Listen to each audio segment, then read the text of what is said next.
All right, hello and welcome to Monsters and Madness. This is our 8th session. My name is Josh Croker. I'm joined by my players today. Before we get started in the recap for the last session, wanted to give everybody a chance to give a little bit of a lore fact for their character for some early inspiration for the day. Never know what's gonna happen. You might really need it. I'll go. My character's favorite season, if anyone has not guessed it, is autumn and the harvest season. Okay. Inspiration for you. Yay, thank you. Every time. What's the date today? Oh, the 4th. Yeah, September 4th. What is the month in the Oh, you caught me off guard. I don't know it off the top of my head. I know it's like one of the fall months, but I will have to get back to you out of session with that. Okay. I'll narrow it down to like a full like month day breakdown. Okay. I know it's like harvest season. Yeah, exactly. Would you like a Lord of the Rings style, like midday, mid-year? Yeah, just very general terms. Mid-season, mid-year. Okay. Anybody else? I got a little something, I guess. Ooh. You kind of got a hint of it last session, but Alivor's preferred form of getting what he wants is flattery, and attempting to, what do you want to say? I don't know, just using that form of persuasion to get what he wants. I thought it was bargaining. Last session, we got more of it last session, but yeah, I guess a little bit of bargaining, but mostly flattery. You know, you're always like 4 silvers. Would you do 3?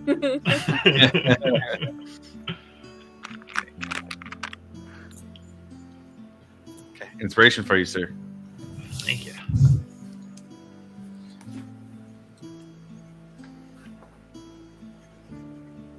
Okay. Anybody else before we move on? Okay. Cool. So we start the day in the settlement. I would actually say we finished late in the middle of the night for the last one, but we started in the caverns, in the tunnel system that you guys had followed that started in the foothills, or a foothill rather, in the Zemni fields. And followed it down to find a group of Myriad who had taken a captive, dispatched them rather efficiently, and made friends with a gnome named Harry. You guys rested first and then worked to find a way out together. However, it seemed like something wasn't quite right with the tunnels, and the way that you guys came was blocked off, and had to find a different route. A route that led you to being followed. You had an encounter with 3 husk zombies, particularly vicious zombies that moved with great ferocity and not the slow clamor that zombies normally have. Along with Cave Fisher, who through a bit of bad luck just happened to be making its home in one of the traps that had been laid in that room previously. But you were able to defeat those. Alivor took some hits, and although he was able to make it out alive, it was very, very close. And Breck and I believe Milo both took some. Breck took a Cave Fisher egg, and Milo took a handful of Cave Fisher eggs. And you guys made your way out, found your way back to the cavern's entrance, and made plans with Harry to hopefully meet soon in the future with Casbin Longriver, the Amber Council family member who he worked for, who he believed would be a good ally in the coming days for whatever happened next to the settlement. The group returned to a visit from the Cobalt Soul, Specifically, there were 2 expositors, both Kuzoth and Oth, who were there with Archivist Orvo Uzug, a half-orc, who was made an archivist at the ruins of Schattengrad, looking for a library to call his own. And you guys spoke with them about what had been happening, what the Cobalt Soul would like to do in the area, and even had a little bit of time where one of your members was inducted into the Cobalt Soul itself, with Milo being given the symbol of Ayun, the Knowing Mentor, as a badge representing his membership in the Cobalt Soul. You guys took a little time to meet with each other and figure out what you would carefully like to tell the half-orc archivist. And in a late-night meeting, met with him, told him some of what had been happening, but made plans to have more Cobalt Soul activity in the settlement, and a larger Cobalt Soul presence in the settlement. With that, everybody made their way to bed, and I would say everyone could mark a long rest if you haven't. Do you guys know how to do that on mobile? I've been using my computer forever. So on mobile, if you look at the top, it's like a little campfire. What? I do not have a campfire. Are you? Flynn's coming. So get out of that frame. We're going to see him enter into the other one. Yeah. My picture. Now, and I believe some of you have bought some of the bed upgrades. So if you wanted to make a roll to see if you got any temporary hit points for the night, if you have a bed upgrade, time for that. Do you remember what the roll is for that? Oh, not off the top of my head. I'm gonna have to grab I completely forgot that about file. that. Well, that's why I wanted to bring it up so that you guys could do that, and then I got caught not actually having it ready. Okay. I got it here. Feels pretty good to have some spell slots back. Yeah. Oh, yeah. I was out that whole last fight. Dude, me too. Yeah, you guys ran through some resources early on in that Myriad fight. I was like, okay, if you guys want to dump everything into that, then, I guess you got to do what you got to do. So for those who have a simple bed, I think nobody went as so high as luxury bed, right? Yeah, I think it was just simple.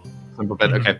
So simple bed, when you take a long rest, you can roll a d20. On a roll of 10 or higher, you gain 1d4 temporary hit points upon completion of the long rest. Rip. That is a 3. That's a 5. Shit. Oh, on the check. Okay, got it. I thought you were saying Yeah. Bummer. Sorry, guys. The bed upgrades allow for easier rolls as well. Okay, so with that, the recap on the day before with Aki and what Aki was doing, Mashawn had met with the group early and asked if they could help, or rather, if Sunja could help putting up a basic awning so that there was a place for the Cobalt Soul visitors to come and eat and kind of have a place to sit and stay outside of the tents or the very basic lodge that everybody had. So Sunja was fine helping, was fine getting a cask of ale or mead in return for help. But with Aki kind of staying in town with Sunja as well, Sunja was so enthusiastic and so friendly that Sunja started going around asking other people to help as well, and recruited the help of the artisan, the woodcrafters, and some of the laborers to get extra help. And so even some walls and a basic door got put up. And with Aki's help in convincing more people to pitch in for this little area, Sean wanted to give a little bit of credit to Sunja and her help in putting up the bar, and so decided to name his new little tavern area the Friendly Ogre. And so Sunja, I would say, is probably right outside of sleeping right outside of your cabin. After you guys spend together, kind of working on that and getting the settlement, kind of a little bit of positivity going throughout the settlement. And when the group would have arrived the day before, kind of after the merriment had died down, before the archivist and the two expositors went to go in and sit with Lumini, there had been, more food and drinks in there, and the group had come in at night after that had settled down a little bit more, and it was just left to the officials talking in there. But yeah, I would say Sunja would be sleeping outside your cabin, as close to you as she could hang out for the evening. But before everybody wakes up for the morning rec, you are having an odd dream. It's very similar to the dream you've been having lately. You kind of come to on this beach, the beach you've seen with the Wild Mother lately, and you look over and her comforting gaze is there again. And you spend some time walking in the very shallow water. That's kind of where you come to, is already in the water. And you look out this time and you see a ship on the horizon. And almost like no time passes at all, and it's close enough for you to see this is the Alcantara. This is your brother's ship in your dream. And as you watch it, it almost starts to like buckle and crumble, and you can hear the loud cracking and groaning of wood straining under this unseen pressure.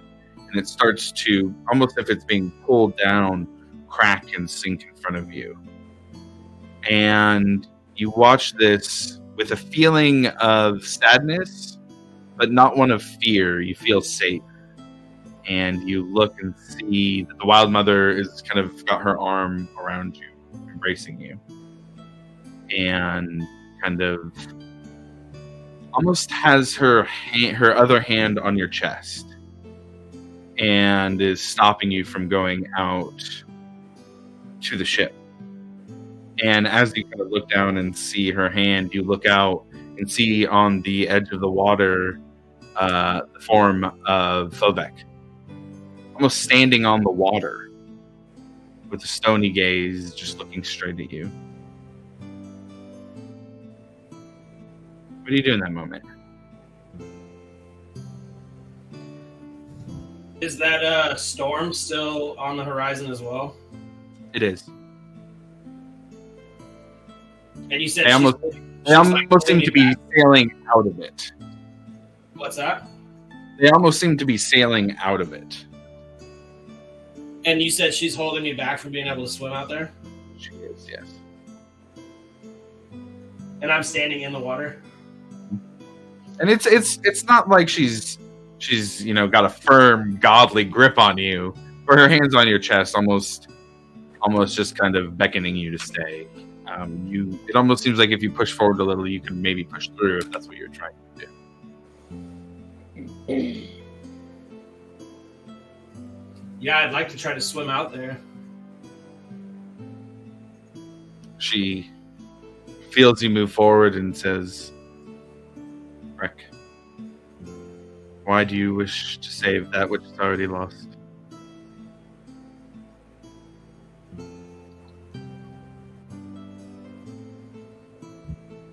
You're telling me that he is dead? I never saw his body wash up on shore.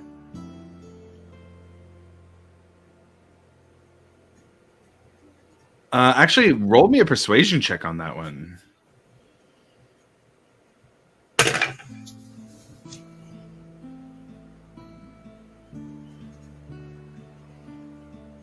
Five? 5? Okay. She just says, your brother's fate is sealed. Though it may look like he remains, you must not go.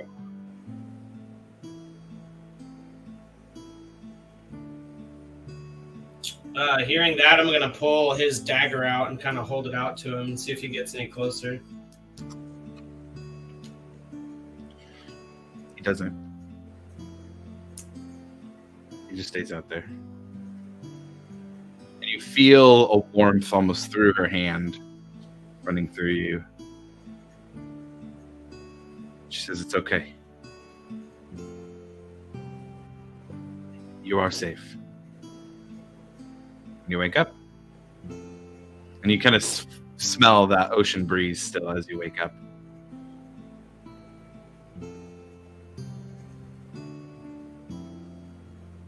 And it's morning. Yes. I guess I'd like to just kind of head out of my cabin then. Okay. There's a nice smell in the air. Lots of good food. Seems like whoever's at the Friendly Goblin for the morning has already started to make some food. What is everybody doing this morning after the events of the day before, and what's been going on? What's everybody doing?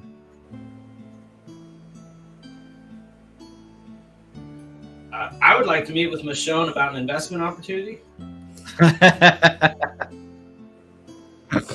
Okay. It's funny you say that, actually. Okay, got it. Are you just going solo, going to head into the... Are you going on the mercantile side or on the friendly ogre side? I guess just kind of wherever he's at. If he's working in the friendly ogre at the moment, that's kind of where I'd like to go. Okay, cool. So you head in. Would anybody be at the friendly ogre already this morning? Anybody else? No. I feel like me and Sanjay would be there. It's Okay, like yeah. Sanjay's new favorite place to go.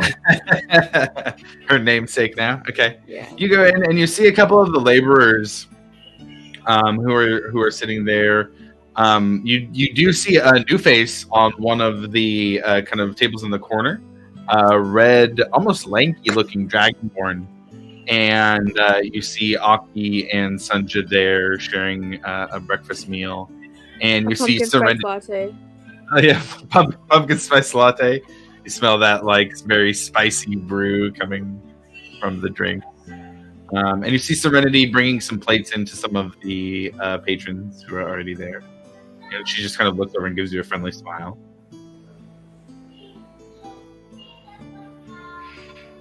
I'll go take a seat next to Aki and Sanjay. Have I seen this Dragonborn before? No, you haven't. Not familiar to you. As you sit down, Sanjay says, "Hi, Breck. Hi, I'm Sanjay. I'm friendly ogre. That's me." I heard you were a big hand helping out building a new place. Yeah, I was biggest hand.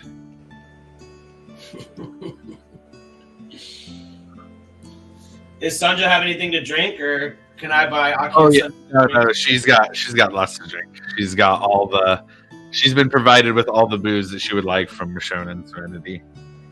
I would say that me and Sanjay are like getting a little saucy, having a girls' brunch. Maybe it's like some mimosas, some breakfast Some, like, mimosas. spiced pumpkin spice. Okay, good. Like, Breck, hello, you do Brett. hear you do hear Michonne's voice from the mercantile as Serenity goes back in that way. You hear him just going, "It's the best foods in all of 70 Fields, man," to somebody in the shop.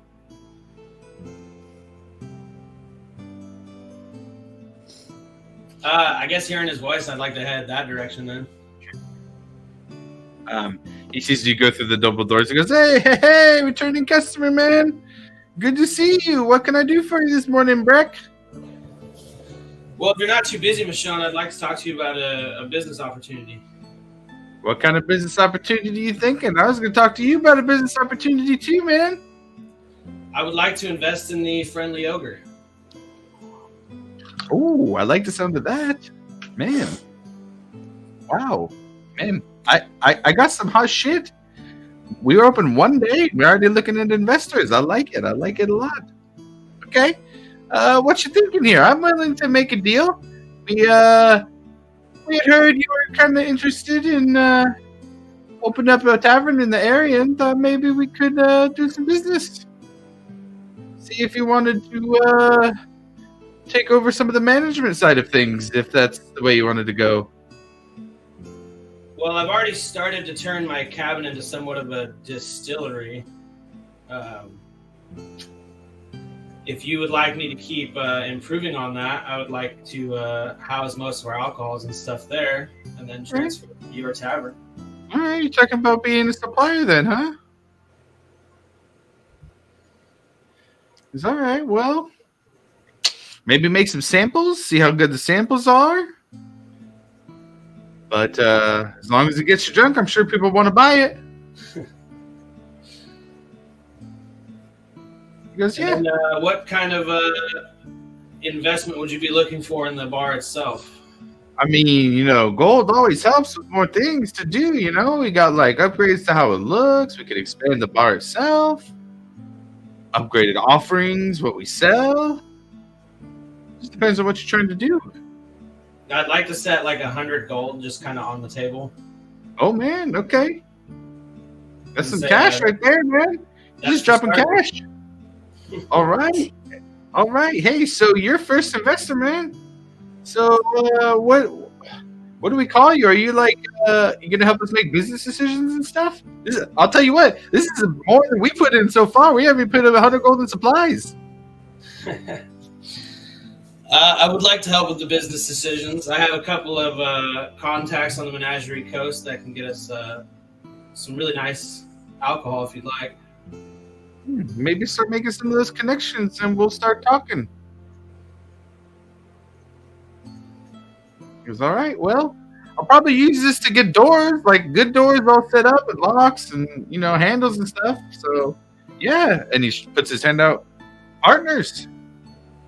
Yeah, I'm going to shake his hand, kind of do the hearty, like, arm grasp. Hardy arm clasp. Yep. And Serenity comes over and kind of gives a look. Partners, then. And also puts her hand out for the hardy arm clasp. Yeah, I'll give her one, too. And surprisingly strong grip. Like, really surprisingly strong grip.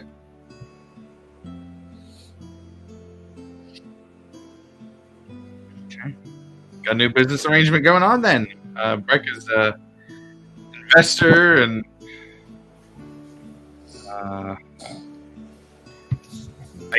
I wouldn't quite call it part owner, but kind of part owner of the ogre. Okay. Staying in there or just heading back in to have some breakfast? Would he make me part owner? What's that? If I gave him another 100 gold, would he make me part owner? Well, probably a little more than that. For it's a good starting amount, but for full ownership in a new settlement, that might be a little more. First investor, though. Business partner. And I guess I'd like to, while I'm kind of standing there, order a drink and whatever they're serving for breakfast. They almost it looks like Serenity has like a little station that she's kind of put in around the corner a bit in a back room that's not the same way that the bar is, but she kind of has to go to another area off behind the shop where they've got stuff. Looks like they've got somebody cooking back there, and she goes is bringing food in and out from there, and she grabs you a drink, whatever you want to order, and doesn't charge you anything. You just gave them 100 gold, so food and drink is on the house for the morning. Cool. Yeah, I'll just get a big old thing of ale and whatever meat that they're serving for the morning. Got it. It's like a breakfast stew. It's got like bread and eggs and. Oh hell yeah! But like a stew though, so it's like served in like a bread bowl. Cool. Okay, cool. Anybody else? What's anybody else doing this morning? Anybody have anything specific you want to do? I would like to head to the smith and see if Owen needs any help with anything. Okay. I thought you had some time with him where you were helping before too. Yep. He's already in there. He looks like he's probably just making something simple, something small. When you come in, he kind of gives you a gruff look. Varric, what brings you in this morning? Morning, Bowen. Just here to see if you need a hand with anything. Just trying to learn. Maybe get a little bit talented myself when it comes to something. Sure, yeah. I mean, I got things you can swing your hammer at. If you want to do that. Trying to do a little work, learning, trade opportunity thing here. Trying to be more of a smith. Yeah, for sure. All right. Well, and he just pulls up a stool. Go ahead. Why don't you start working on these? And honestly, it's just like little cylindrical tubes. It looks like of metal because we need to hammer those down into nails. It's going to be used to reinforce some of the wooden pieces of the gate wall. Have at it. I'll tell you what kind of technique you got. Show you some of the ways you're supposed to use the coals over here. How long are you trying to do this? Don't really have anything planned today. So however long you need the help. He just kind of gives you a look like, well, always. Well, yeah, you spend some time with Bowen. He gives you a good breakdown of like melting points of the metal you're working with. He doesn't, stray off from what you've got in front of you right now, but gives you some tips and tricks on, most effective ways to stoke the fire in one of those, the bellows, timing on getting it stoked up versus melting the metal down. And yeah, you learn a good little bit for the morning helping him out. Awesome.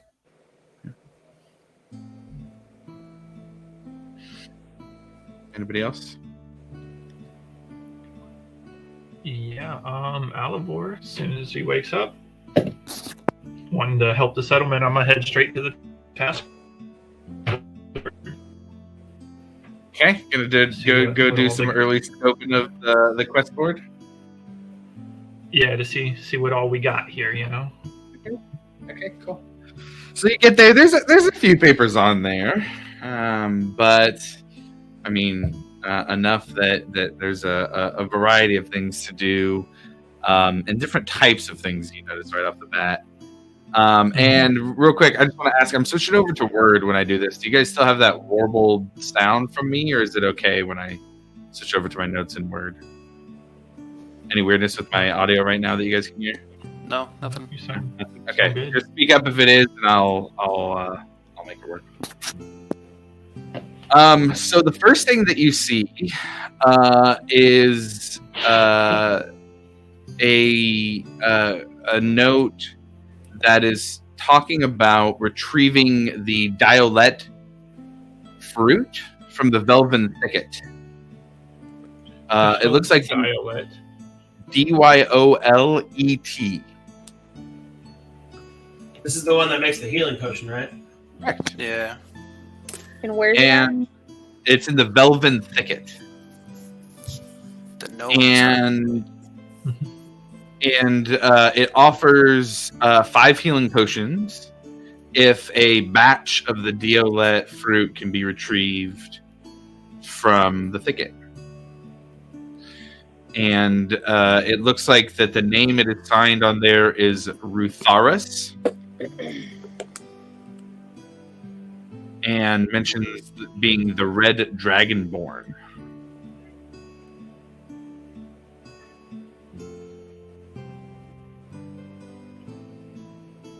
And an alchemist at that.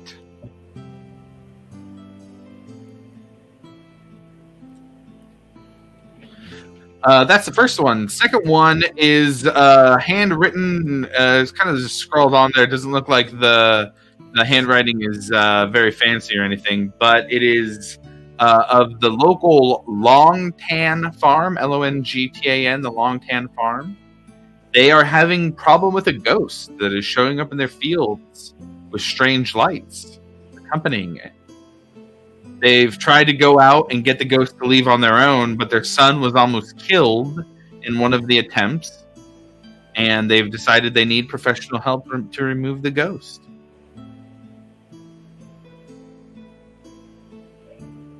All right. They also have a note at the bottom of watch out for strange cats if you do.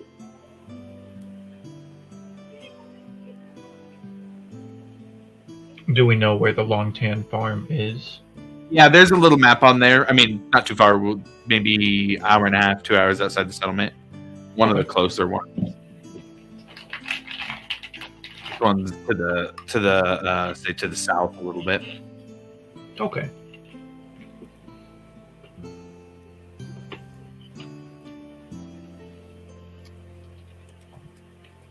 The next one is a note. This one is asking for any information on a ring with an intricate silver band with dark clouded gems and shards of bone. If any information is had, then Aswin would pay a great deal of money for information, and it says on the note she would pay a small fortune to have the ring returned. Aswin, that name sounds familiar. It is a name you guys have heard before. She is one of the hunters. The third who you right, yes. She's one of the two hunters. Her partner saw the... Actually, not one of the two that you talked to yet. There was a third hunter who they had mentioned. Is she the one with the wolves? She is. Okay. Can we get that ring description again? Yes, it is an intricate silver band with dark cloudy gems and shards of bone.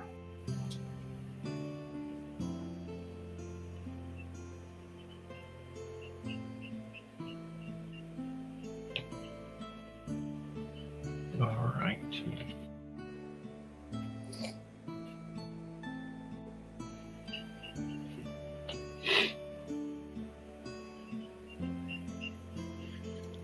Next one down there is a bounty.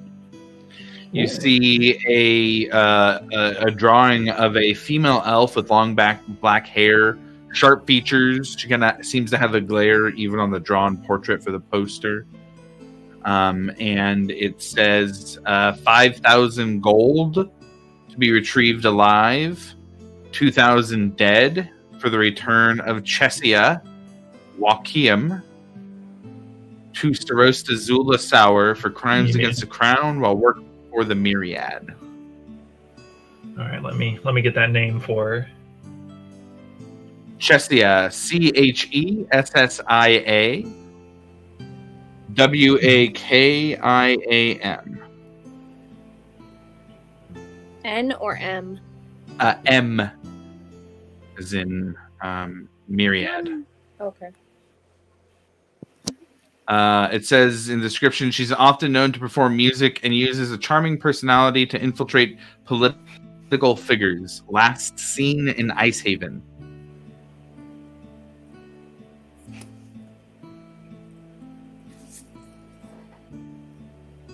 There is a missing persons poster. It is for Raisha, the cleric. You see a portrait of a small gnome. And it just gives a little bit of information. It does have a note. It's kind of crossed off. Some of the information at the bottom about what happened to her is crossed off. And it says at the bottom, reported to have been found dead.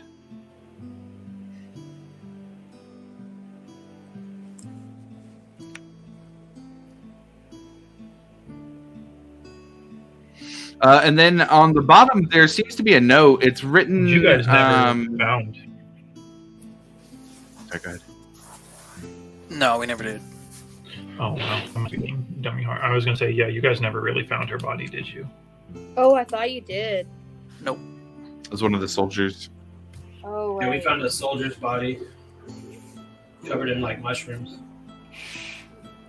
And then at the bottom, there's a note. It's handwritten also, and it says that the human stonemason, one of the craftsmen, it mentions him. His name is Raphael.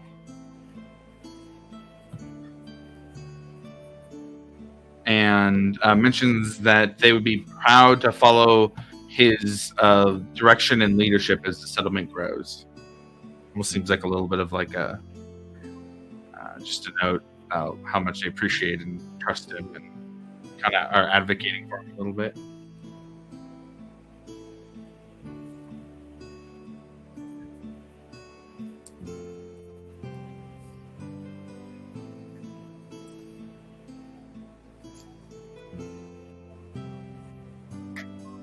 And that's what's on there currently.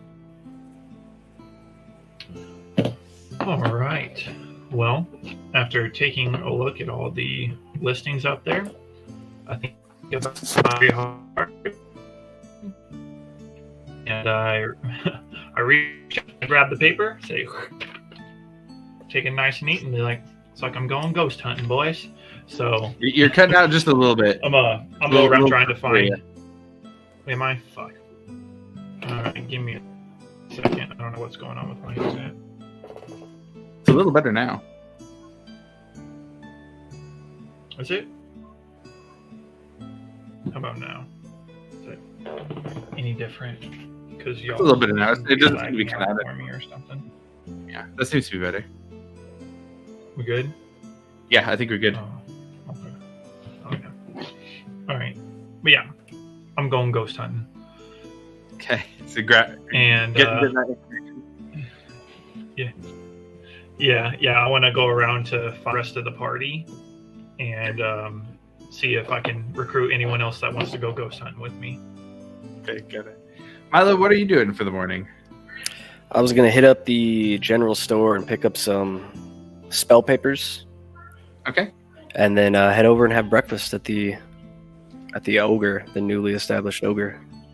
You head into the shop right as you see Breck leaving into the friendly ogre, and after his discussion with Bashan, he turns and looks at you and goes, Hey, Milo, how's it going, man? What can I do for you? I just need some more papers for my spells, if you don't mind, Mashan. Oh, yeah. I don't have a ton left, but I got you for now. You said you wanted some books, too, from maybe like Erosa or Zadash. I got a word in for my supplier. He's going to be looking for stuff. Might have something for you in the next couple of days, too, and I'll make sure to restock the paper. Oh, that's awesome news. I'll have to work on getting some money so that I can buy them. Yeah, man. You don't get them for free. Yeah, you don't get them for free. So, yeah, what kind of paper, how much paper you need today? What are we talking? Just 25 gold's worth for right now. Oh, man, I've never seen somebody spend so much on paper. Are you writing a book? Unfortunately not. I have enough paper for that. Okay, all right. This is that special spell paper. Yeah. That's right. You're one of those arcane types, huh? Yeah, it does get expensive from time to time. Hey, man, ask me a spell. Show me a spell. I go ahead and hit the prestidigitation. Well, actually, let's do thaumaturgy and fling open all the windows and doors. Okay, it just goes, whoa! Watch out for this guy, man. He'll open your windows. Hey. Go ahead and close them for him too. All right, hey, that's good stuff, man. I'm not gonna mess with you. You're one of the good guys, right? I try to be. All right, cool. All right, give me a second. I'll go get that paper for you. And he walks into a back room. Appreciate you.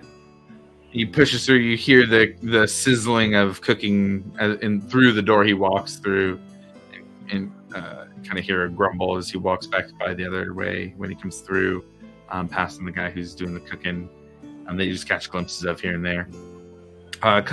Sits down a nice, modestly sized box. Goes, hey, here you go, friend. This 25 gold pieces. That's exactly what I was looking for, Mashan. You always seem to have exactly what I'm looking for. Hey, that's what I'm here for, man. Give you stuff. You give me money, I give you stuff. That's the way this works. It's a simple concept, isn't it? And I just clasp him on the shoulder, and as I walk out, is there like a direct way through, or do I have to go around for the breakfast? Well, there's a direct way through. Out, yeah, from where you're at. Roll out there and see if I spot any of the party. At this point, you're talking about direct way out to front of the ogre. Yes, you kind of have to go past the counter a little bit, but there is a door directly into the friendly ogre. It's the one they've been using to go. As long as through. they doesn't have a problem with it.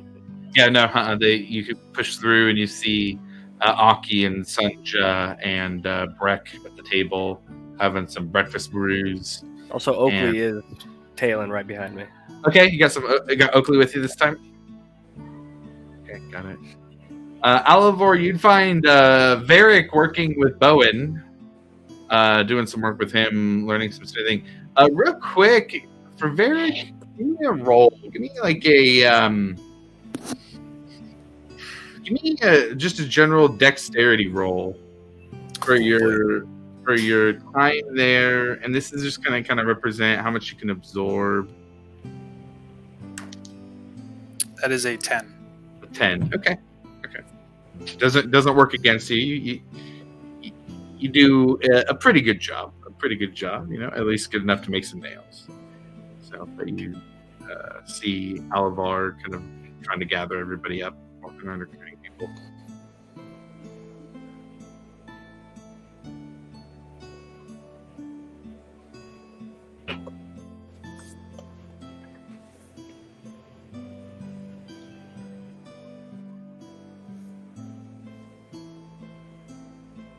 Are there any leather workers in town? Not at this point. No, not yet. Okay. Yeah, no other workers. Carrie So, told us that Casbin would be here today, right? He said he was going to try. He was going to shoot for that. Who was? Harry Wonderbrow said he was going to try and get Casbin Longriver to the settlement as early as possible, hoping for today. And who's that? That is one of the heads of the families that are on the Amber Council. Okay. He's a noble in the area. They deal with a lot of milling. So I guess after I'm done kind of eating breakfast, I'd like to go to the aviary and see if maybe he sent like a letter ahead or anything. Okay. You go and check and don't see anything incoming. Doesn't seem like it. Actually, do you mind if I follow Breck up to the... No, yeah. I don't know what he absolutely. was doing before, yeah. Yeah, sure. Because I'd like to send a letter off. Okay. Yeah. Don't see any incoming mail there. But you can absolutely send a letter. What are you trying to send? Just a letter to both my mother and my instructor. Just a more detailed about everything that happened going off to Zinnia, and then mainly naming Trent Icathorn and asking what all that is about, or if they've ever even heard anything about this individual. Okay. And then that's pretty much the only question I would send to Silverquill. Just asking him about Trent Icathon. Yeah. And White. Okay. And then pretty much just a complete breakdown to Zinnia. Okay. Everything to her, or just a question to Laix. Okay, got it. I would also like to send a letter to Venture. Okay. In Ecodranus about a potential investment opportunity of a tavern opening up in the settlement. Okay. So a follow-up, a secondary one after the Cave Fisher one, saying, hey, also. Yeah. Hey, Breck, do you want me to throw an illusion spell on that for you? No, it's okay. Okay. I'm going to go ahead and do mine, and then I'm going to stamp it with my seal. I think illusory scripts is what it was. Yeah. Okay, cool. So you guys go to the aviary. You can say everybody gathers back together around midday, grabbing a bite to eat in the friendly ogre. Everybody's sitting around one of the tables for a chance to talk about what you want to do next. Okay. Y'all want to go ghost hunting? Hell yeah, brother. Yeah, I mean, that sounds pretty interesting, actually. Let's say I found this on the quest board here. Apparently, the Longtan farm has a ghost problem. Something about flashing lights, and their son apparently almost died trying to solve the ghost problem. Now, I'm not one to believe much in ghosts, but regardless, there's a problem there. So I feel like after Harry gets here and we do what we need to do with Mr. Long River, I feel like that'd be a good option for anyone who would want to join. What was the reward for that? I don't think there was a reward posted on it. I don't know. There wasn't a reward specifically posted. So I saw Ghost and I was like, that looks pretty fun, and I took it off the board. Did it say anything about a reward or payment? Not specifically. It didn't say like inquire for reward or anything. Okay. But, It's kind of implied because it's on the board. That's like kind of trading the Goods service. and services. Yeah. What kind of things are grown at the Longhand Farm? Is it like a cornfield, or? I would say you guys aren't sure. It didn't really say in the note, so not specifically sure. Can we get that history check or something? See if anyone knows anything. If you guys are from the area, I'll let you guys roll a history check. It's pretty high though to know what an individual farm, a small regional farm in the Zebney Fields make. I'm technically not. If anybody gets over like an 18, I bet Michonne would know. Oh, What are we rolling for history? history going for DC 18 history. I got a 5. 5. oh! To I be got fair, I an was the one that asked the question. I got a 5 plus 2. I got an 18. I'm like, where do they grow? What did you get for Alvor? 18. 18. All right, hey, that's a cheat. All right. Right on the nose. You're like, hey, wait a second. I remember they grow like mostly like cabbages and beets. My cabbages. Good pull. But yeah. Okay. Yeah, I say we. It sounds pretty fun. I don't know about y'all, but it sounds fun. Fuck it, let's go. So we gotta wait for Harry though. Harry's supposed to be here Oh, yeah. today. Big I'm meeting. excited to meet a little person. Oh, he's Did the amazing. letter Just say, or wait. did the bounty say how long they've been dealing with this problem? With the person who is missing, or for the farm? The ghosts, sorry. The ghost. 5 days. They've been dealing with it for 5 days now. How long have we been in the settlement? 3? I think less than that. Yeah. Holy cow. We've only been in the settlement 3 days. I think it's just a few days. Yeah. I don't I think think it's it's like 5 days days. before, right? I think so. Yeah. I feel like we've been here for months, but You guys I feel been, like we've been here for a couple weeks though, because we spent a couple days out like in our first adventure. if anything, this would be the 5th day, maybe. Like, I'll go back. total time at settlement. Yeah, I'll give you guys the date and like the date we started to when I get that. Wild. What date it is, but a few days. Okay. So I think one of the things we need is a group name. oh, that's right. I think we kind of settled the settlement. I'm not sure. If Yeah. That stuck. Yeah, I thought we sent off the paperwork and everything for the settlement Yeah. to get it. You Back talked in the about it. hours. You talked about it with me. Yeah, you talked about it with Or at me. least, Yeah. at least Lumini should have sent it off for us. Did you guys come up with some ideas? Yeah. So for the settlement, we brought up the idea of Bastion, but that was really all we had so far. Like the kid from Neverending Story? Like Bastion as like a place of like safety and whatnot. Was that what that word means? Yeah, I'd have to actually look up the. Like Sebastian without the SE? Yeah. Yeah, Well, that's it's the kid spelled a from little Never- differently though too. I Yeah, think yeah, there's yeah. That's the kid from instead Neverending of- Story. Bastion. He's like a fortress too. You Like guys a are fortress. old. You know what I'm talking about. So it says an institution, place, or person strongly defending or upholding particular principles, attitudes, or activities. That's us. But yeah, we don't have a group name. And then I think something I was talking with Milo was we should send out like recruitment requests or something to Oh. other cities I mean, you were just saying like we don't have a leather worker or anything. We could try Right. to recruit people to Yeah. come. Like can- just to come to the Very good settlement. idea. Draft up a couple letters or something like that and send them to our contacts that we have, and tell them to disperse them in their local area and see if we get any hits. Yep.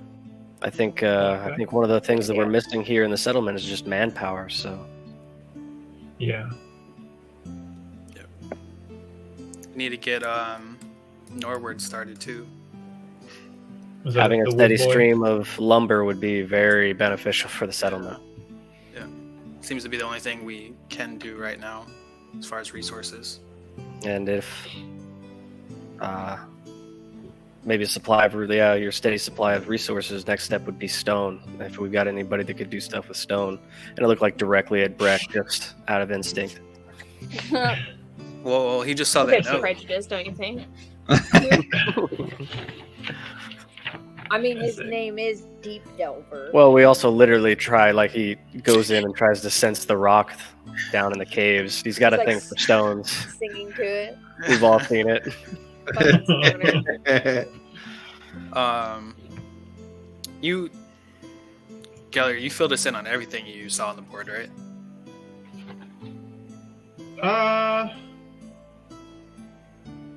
Yes. Okay, so There's we no, would there's know no reason about to hide any of that. Mason. It's a public Yeah. board, so they I was can gonna say walk they're gonna see it through anyway. Yeah.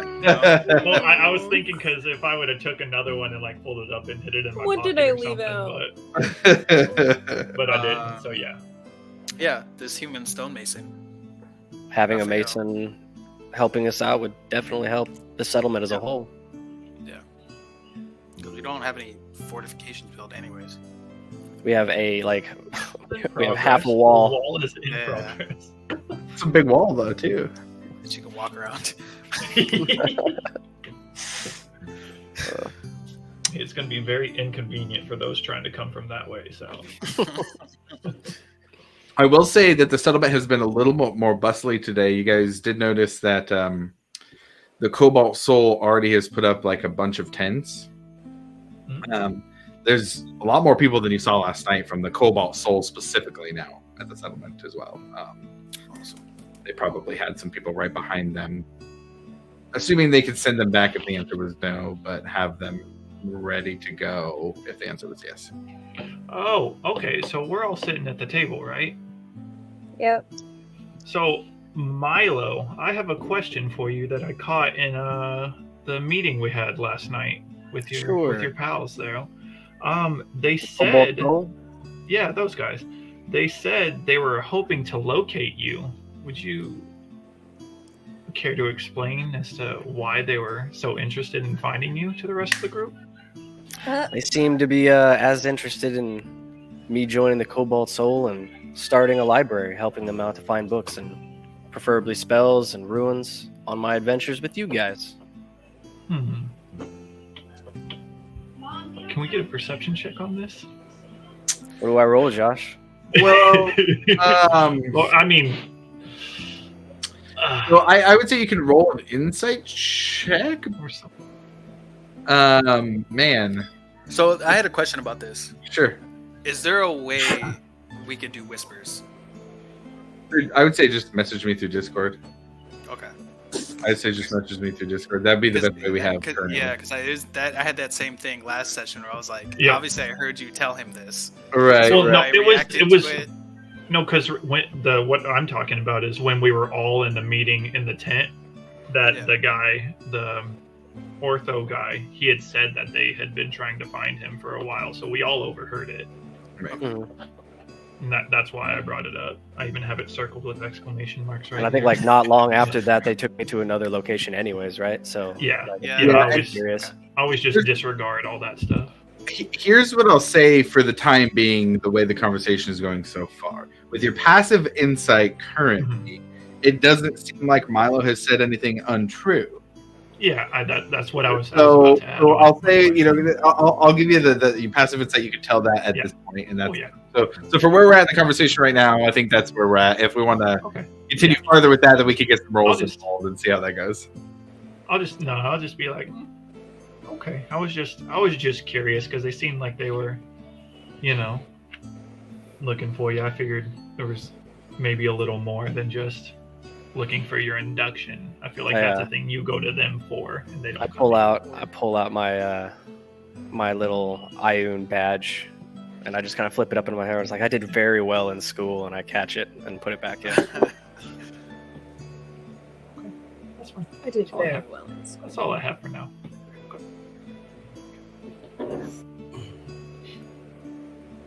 I mean, I would like to do an insight check on that. But Mainly he did very well on school. because no. The first question about what the- they're looking for. The omission. Rec is already untrusting Mhm. because you guys chose to send our prisoners to his mom. Oh, that's right. Yeah. Oh, that's right. Okay. instead All right. of- So Alivor and Breck, go ahead and give me some insight checks. Let's just see what the numbers look like, and we can go from there. Oh, Can I also do an inside check just for Oh. funsies? that's Well, a dirty 20 on Oh, yeah, I Alivor. think you got me on that one. I got a 21. 21. Can I do one? Sure. Go ahead. Yeah. Can I do something as well, though? Sure. What do you got? Oh, I would like to help Kevin on his role by Okay. basically saying, like, he's been trustworthy so far. I got a 19. Okay. So go ahead. What do I roll, Josh? Tyler, you're gonna roll it with advantage. Is it just deception? see, there's gonna be some big rolls is to it go up against. deception? He's rolling Well, I would say actually, I'll let you choose between deception and persuasion. Well, I already rolled deception, so. Why is it deception? Ooh, Alivor's got it. Because it's an omission thing that happened last session. Right. What? So you can tell he's not lying, just holding back. He hasn't told a lie. You can tell that. Okay. I don't want to say anything on it. I just want to keep that and be like, okay, just keep it under stored Do we up in have to here get that he's 20? holding Just something nod back. to him and Yep. Just be like, okay, that's cool. Flynn, you Like said like you your rolled a cool 21, coin. right? Yeah, I Yeah, rolled you a did. 21. I Oh, rolled yeah, a you 19. had 21. I rolled a 19, so they both beat me. Alivor and Breck. So you guys can tell that he's holding back. Not that he's telling a lie, just that he's holding back. Yeah. Like I said, Alivor's not going to press it anymore because he does trust Milo. He just wanted to, shifty things, shifty people. We don't know. Just got to be sure. Anyone shifty is Oh, you. No, I'm not shifty. I tell you what only benefits the group. Tell who you fought. I'm not gonna tell people there's voices in my head. Listen, all right, I had it handled. Breck, did you want to say anything else, or No, I'm just gonna kind of side eye him while I continue to drink. give him my little side eye? Got it. Just kind of like look at it and go back to my drink. After a few minutes, you guys kind of sitting and having some food and talking about what you want to do next. You see Lumini come in with some papers in her hands. She goes, yes, good. I was hoping that you all were going to be here. She goes, I'm just finishing this notice to send to Rexentrum about the name of the settlement. And I was thinking on the name, and I had a proposition, thought about a little addition to it. Here in the south of the Zemni Fields, we have Pride's Call. And I like the idea of the name Bastion, but perhaps to match it a little closer to something like Pride's Call, we can add something to it. What do you all think of Hope's Bastion?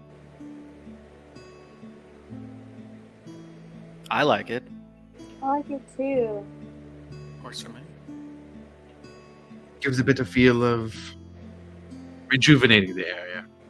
Yeah, spices it up a little bit. I like it. Might inspire more people to join us in a similar effort. Shoot. It would With show- Hope in the name. Could you go? Along with Pride's Call, show very evidently how those in this area feel. We're prideful for what we do, and we have hope that brings us hope. She's like sitting over there with the pen on the thing. She goes, "Okay, well, that's what I'm going to put if nobody says no. So, speak now or forever hold your peace." No. Sounds like everyone's in agreement. Oh yeah. Yeah. Hope smash. Thunder like. Sorry. She goes, I think it's a little reductive. Not really.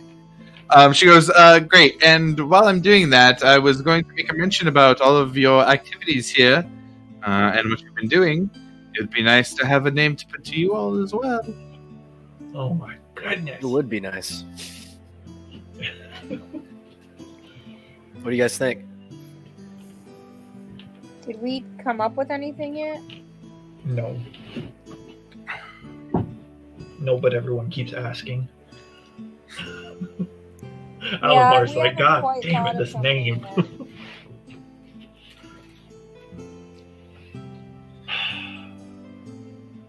I was thinking Breck and the Boys sounded pretty good. It's like Dirty Frank. Fuck you. Dirty. Dirty Breck and the boys. We're here. Fuck all y'all.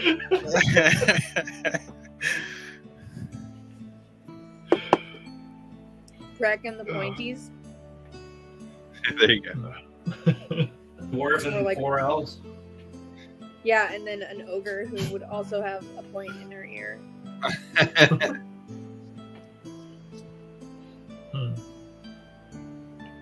She just sighs. All right then. Well, group of adventurers it will be for now. You all mentioned there was somebody supposed to be stopping by today. I think one of the Amber Council members.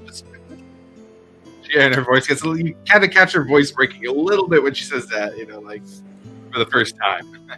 I kind of like lean over. Who am I sitting next to immediately? Just anybody? Whoever. I kind of like lean over to where you guys can just hear me. Should we have her with us? I feel like she should be a part of that. Who? Yeah. Lumini. Oh, we're meeting with the Amber Council? With We have one of the Casman. individuals coming in to talk about maybe helping us against the Red Wolves. Oh, okay, Yeah. cool. He's part of the Long Rivers, which is another one of the families. But yeah, she should definitely be here. Yeah, And 100%. I think that makes sense. Mhm. Just wanted to ask you guys before. You are joining, right, Lumini? What are you all talking about? Yes, I'd be happy to join. You know that until we have a proper starosta or de facto leader, that I'm somewhat of the authority here. I appreciate you keeping me in the loop for any matters like this.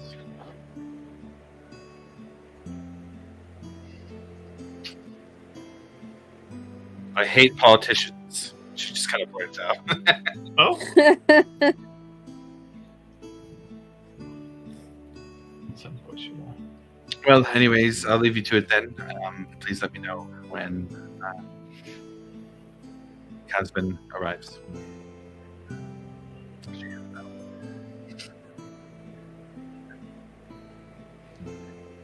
Anything anybody else wants to discuss or figure out at this point?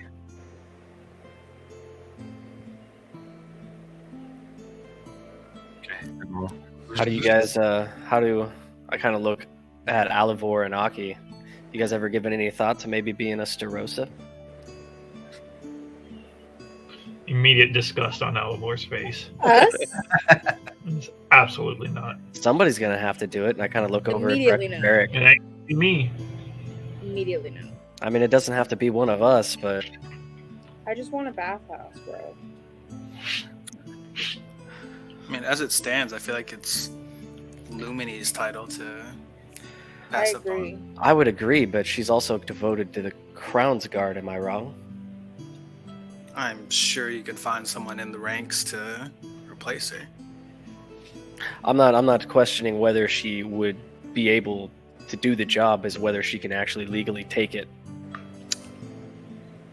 It's official appointment by, and you guys would know it's pretty typical local political law. The Starosta is an appointed title, but there's obviously people who can advocate for certain people. But if the official ruling of King Dwendal was to appoint Lumini the Starosta, it would be fine because the king is saying so. A little bit I of would- money and persuasion goes a I long was way. gonna say I don't mind advocating her position then. Yeah, me neither. Same. She'll have to want to take the job though. That's gonna take some convincing, I think. Yeah. A whole lot of politics involved in that.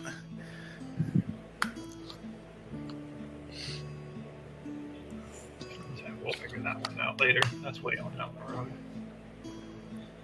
So we going ghost hunting, boys, or what? No, we gotta wait for Harry. So with that, we'll do a little about 3 or 4 hours pass as you guys kind of go about your activities for the afternoon, waiting to see if Harry's going to show up with the Long Rivers and if he was successful in being able to convince Casman to show up. And probably about like 4 o'clock or so in the afternoon, sun's still pretty high in the sky. We'll say, Varric, you were helping out at the Smith, so you were kind of close to the front area. When you step out of the door to the Smith at one point, you look over and see a group of probably about 15 people. Seem to be humanoids, at least for the most part, riding on animals. Most of them are kind of a smaller height. You can't tell if it's perspective or what, but one figure towers over all the others as they move forward, and it looks like I will say you are able to see enough to see one of the figures is riding on a mountain lion, who you would know enough to know that Harry would be near the front of that group, riding towards you guys. Ooh, Harry, my boy.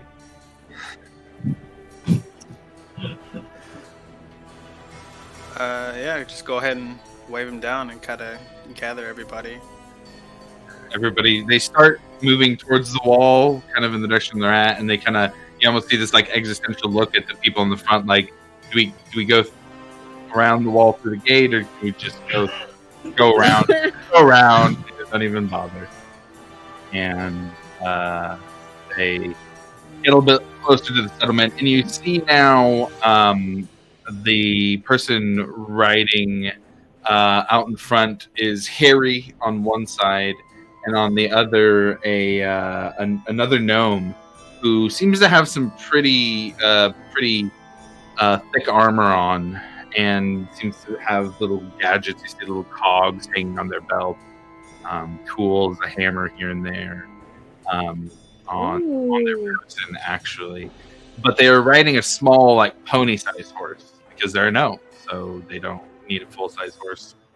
And behind the two of them, you see somebody who has a lot more stout build, a halfling with like a dark brown black hair.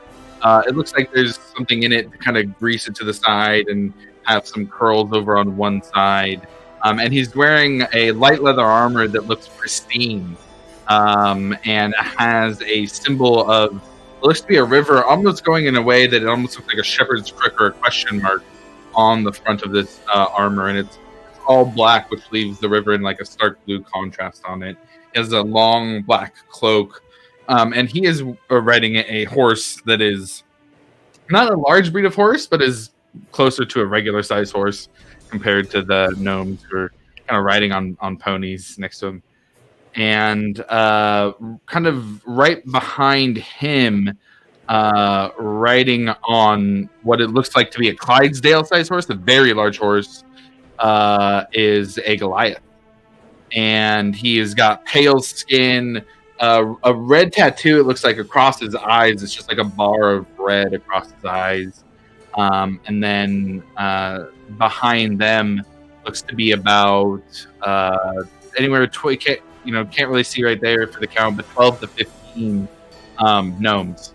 They all seem to have long, they hanging off their back, these contraptions that have long barrels with a kind of bayonet or knife at the end of them. And they are all riding up. Harry kind of gives a wave as he gets close into town, and sees all of you. Lumini hears the commotion, and she goes and stands with you guys as he comes into town. And Harry is the first to greet all of you, and he says, as promised, friends, the Long Rivers are here to discuss our plans. And he kind of gestures back to Casbin, and Casbin looks at all of you.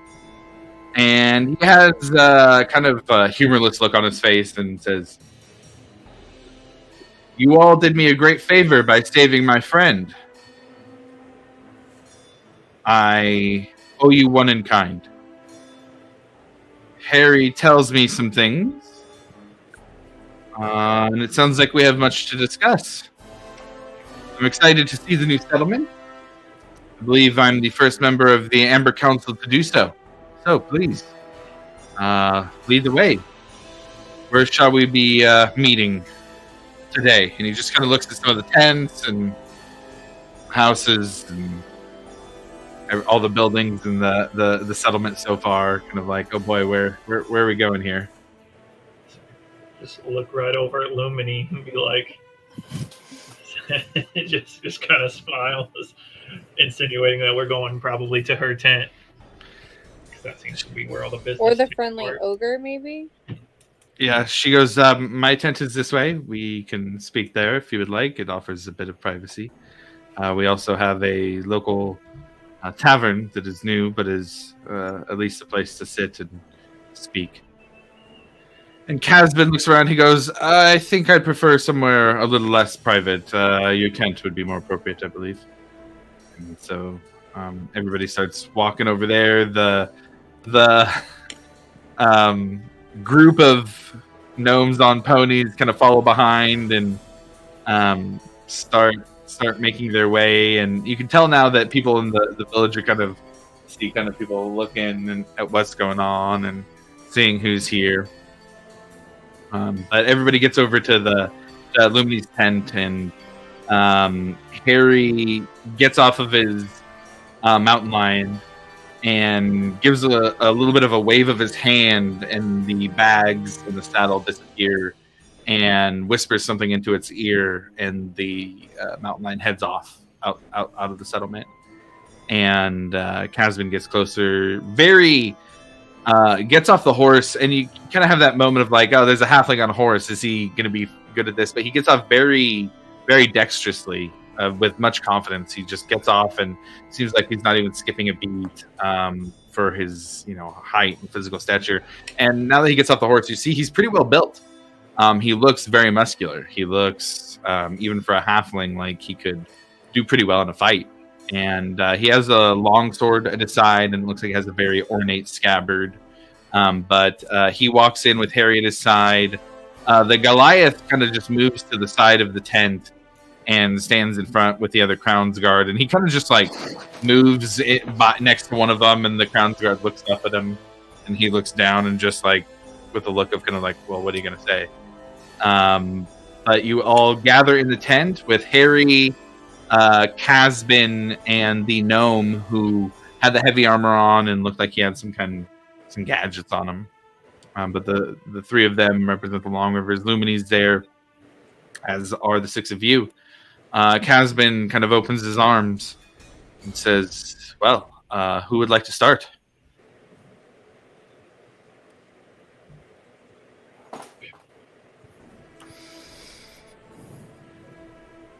Oh God! So I'm sorry, I'm at a loss here because I'm. No, totally. So Yeah, don't worry about it. all you guys. we want to thank you, Casbin, for showing up and coming to be a part of, hopefully be a part of our new settlement here. He doesn't say anything, he just keeps looking. And then I kind of like side eye to the rest of the group, like, help me guys, I'm drowning out here. What is your relationship with the Redwells? And he takes a measured glance at you when you ask that question.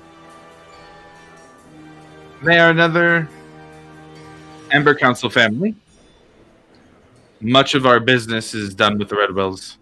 It is a business of necessity. They provide most of the timber in the area.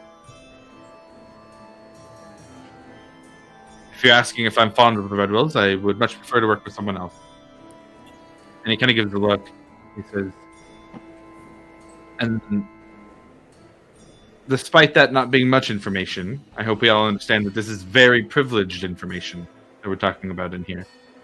And should I find that what I am saying has left the folds of this tent, then I will make sure that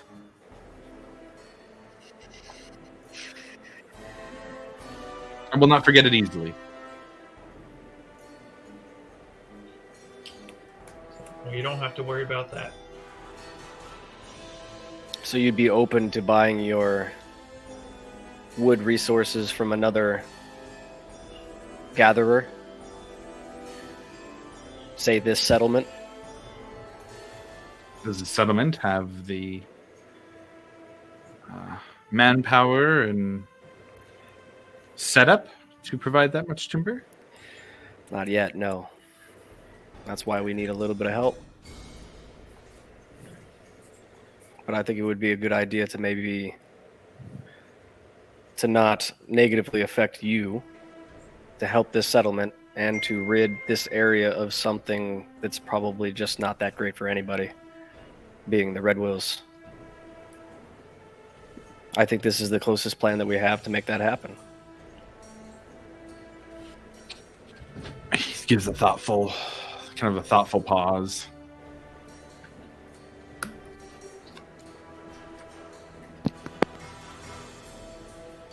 The Red Wills are hard to work with, but they are efficient. They are effective. Something would need to be in place before any moves were made. And if you're not ready here, then something would be needed in the interim.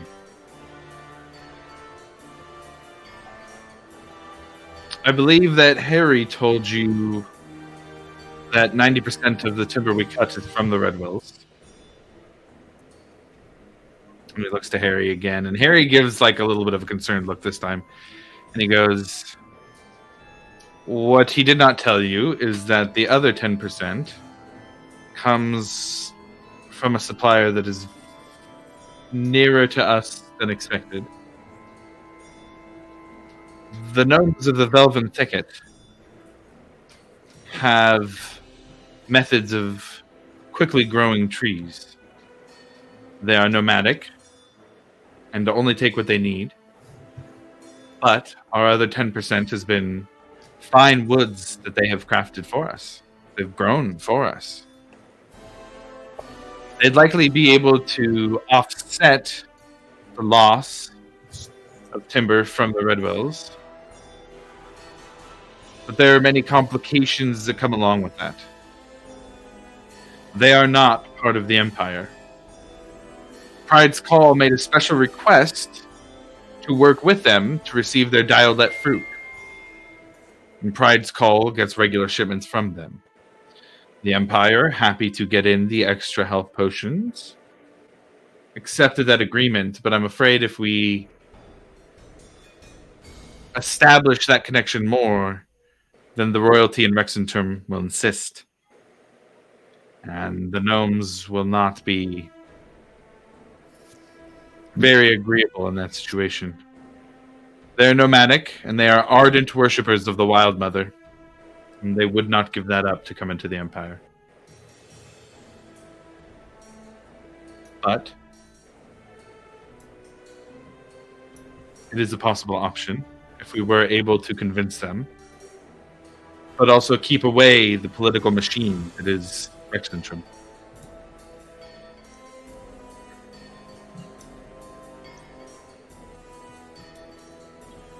Kind of just look back at everybody else. The Velven Thicket again, it seems. There's a lot of high focused area there for us. Yeah. I wouldn't mind exploring it. Meeting not- these nomadic gnomes.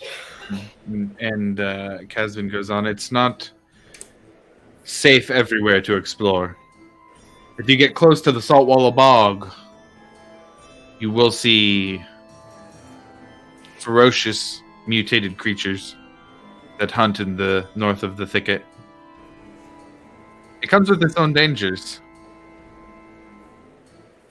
But the gnomes are quite tenacious.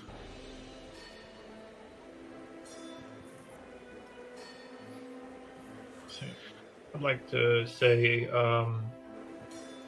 what if, say, somehow the Red Wills were made not apart anymore and someone were to take over? Like, I don't know, say, like, take over their operations. While that would be a convenient option, the logistics would be Let's say, quite difficult. The people who employ or are employed by them now are quite loyal. mhm. I don't think it's a matter of just sending in a new supervisor saying we're under new ownership. We'd have to have justification for taking their equipment, for moving in on their sites that they use to grow. Mhm. They have methods that allow them to only harvest in a way where the trees are still growing in the area. It would be having to use those same methods to continue them to be successful. It can be done, but the logistics are a bit overwhelming to think of. What if there was some way we could get the rest of the Amber Council to agree on, or possibly take a vote to oust the Red Wills? Would that be a possible option? Because from our understanding, the Red Wills tend to be a thorn in a lot of people's sides in the area. They are, but they make sure that they are amenable to more important ones. I'm not saying it can't be done, but that would be a lofty task. It would require turning all of the families against them, which they would need great reason to do. They, as one of the families, I can tell you that they would be weary of the Red Wills lashing out. Mm-hmm. I've got things they need to protect. If that is what we want to try, then we will need to gain the favor of each of the families, which might be the hardest part.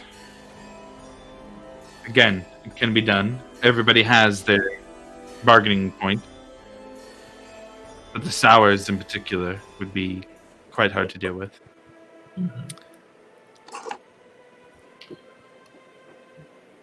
I feel like it would be easier to replace the nomadic gnomes at 10%.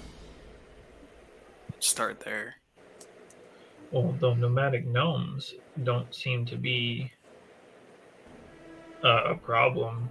If anything, they offer more assistance and more. I feel like they'd be easier to deal with than the Red Wills.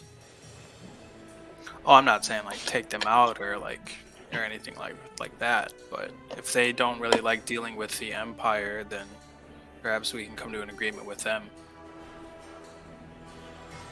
And we could kind of take that 10%.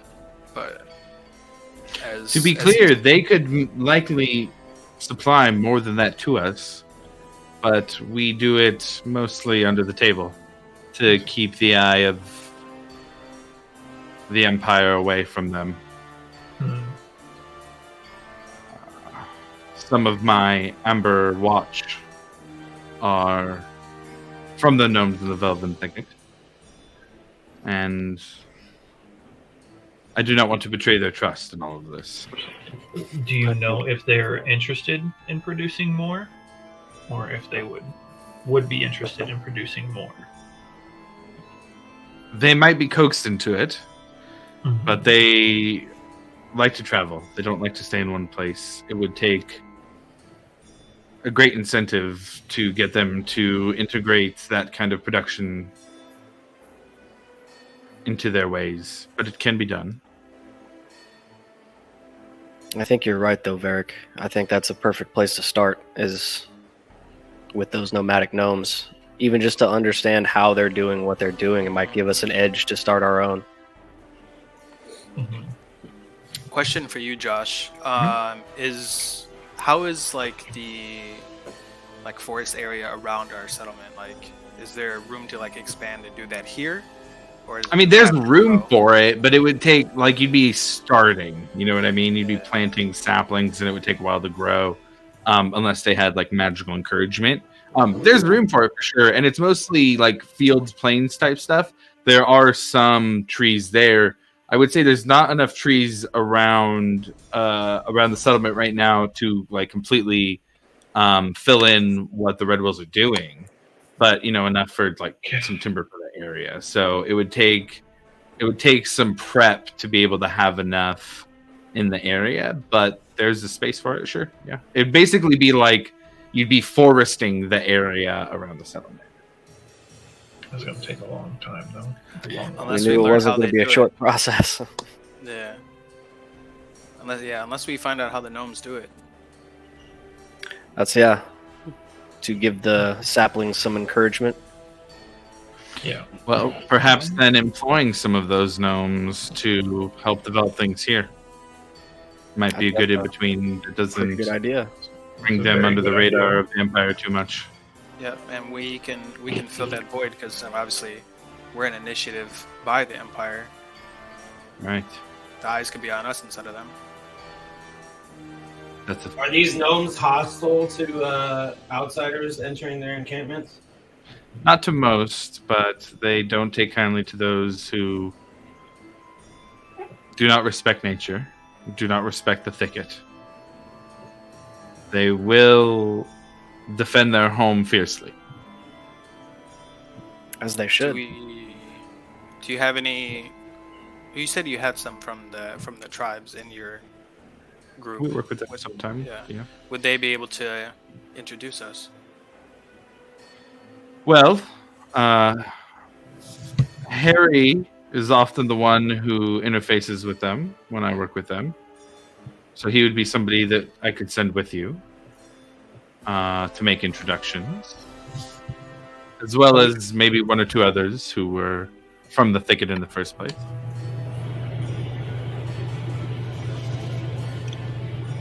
Let's see. I'd like to talk more about how, like, not on the topic of the Red Wolves, but on the topic of you, Caspin, and how we could possibly integrate your family and your business into the building of this new settlement. I feel it'd be quite the great opportunity for you, as well as for us. We would appreciate the help by all means, and just wanted to see if there was any sort of agreement or trade offer we could go about. Yeah, roll a persuasion check on that one. All right. I would like to help him with that, if that's possible. What do you say to help him? I would say, It's cash with persuasion help. right. I would say our settlement is growing, but there is great interest in it, especially in those who already live in the area. There's more than just what you see here invested in our area. Yeah, so Alvor, go ahead and roll with advantage. All right. Persuasion. What are you doing? I would kind of add, like, you've already made it clear that you have a problem with the Red Wolves and that it's kind of hard to get any kind of agreement going within the family since everyone's kind of doing their own thing. It would help to have an ally in the area, which we could be. With advantage, I got a dirty 20. Dirty 20? Okay. Woo! Good. He kind of gives a long sigh on that one, because I had really hoped to stay to my mills to not get swept up in any of this, This. any of these moves, any of these games that the politicians play. I'm talking.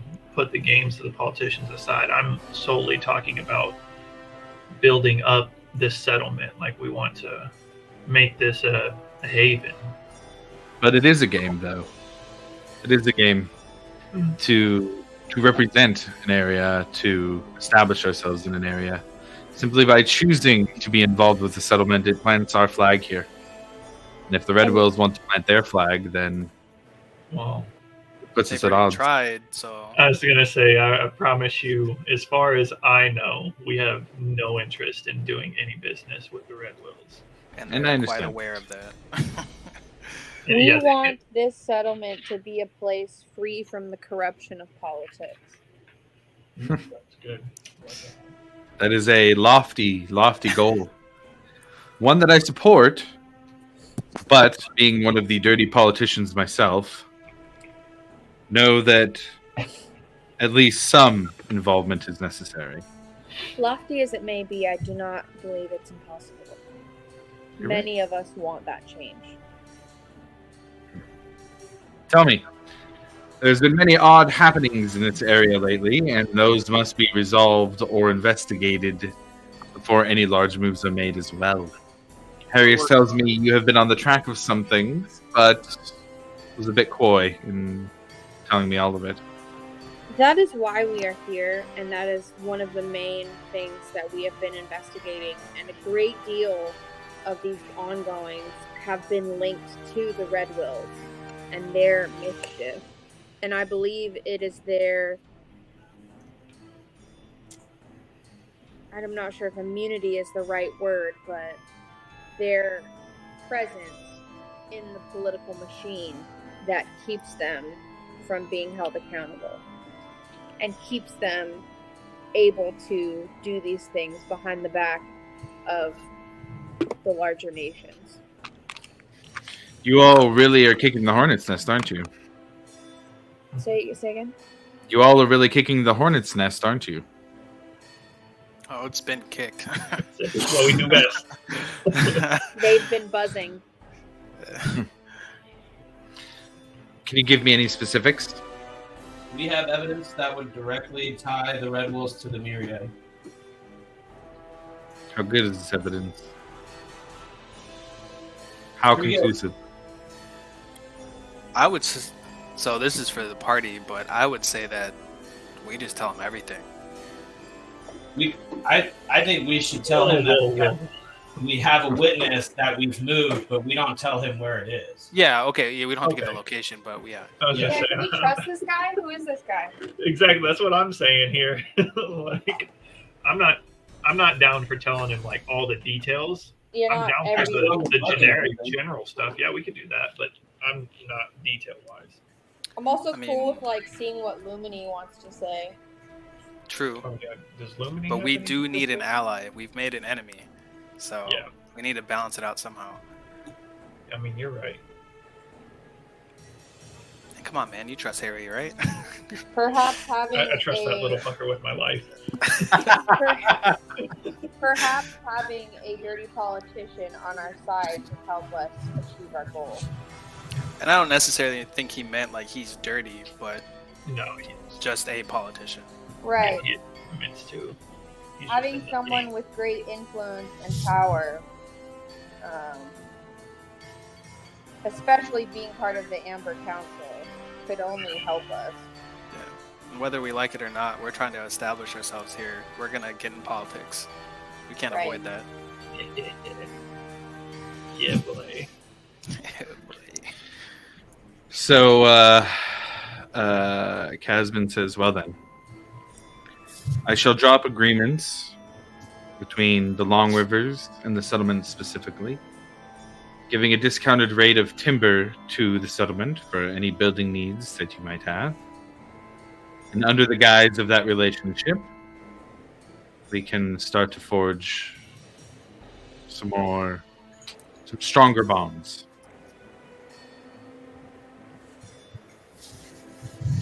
And Shake perhaps on a case against the Red Wills. And just to Range clarify, two. we don't have to role play all of it out, but how much would you guys have told him there? Sounds like not everything, just that you have a lot of evidence against the Red Wills. Would you have told him specifically that there's a witness? I would be willing to say the like undead and the necromancy. Yeah, I would definitely show him the book, and then tell him that we do have a witness that we have moved to a secure location that is willing to corroborate those claims whenever we need it. I'm okay with that. That's all. Yeah, tell them like where we found it, their reaction to us finding it. See, don't we have evidence with the Red Wills and the Shady organization or whatnot, the no-named group? That's right. Because there's the Myriad, but there's also a no-named, like, really shifty people. The druids. Oh, the fucking. Oh, god damn it. You said the druids? Is it the druids? That's Let me causing look all at the my stuff in notes. here. I don't think so. I think we were just speculating at that point. No, there was Well, something. Rodney said specifically that Yeah. Yeah. But there was like another Wasn't group sure. or movement or something like that was doing the necromantic crap. Yeah. I was just saying if we have...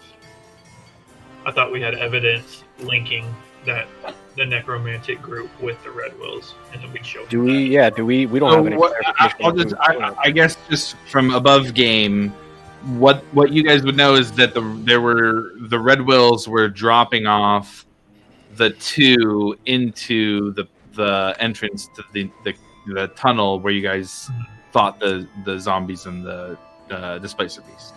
Mhm. So I guess if that would be a connection that you have, is that the Red Wills dropped them off there, and so presumably their knowledge of it, there's some kind of knowledge or working together. How much, the details I've done specifically, but the Red Wills knew enough that entrance was there for something.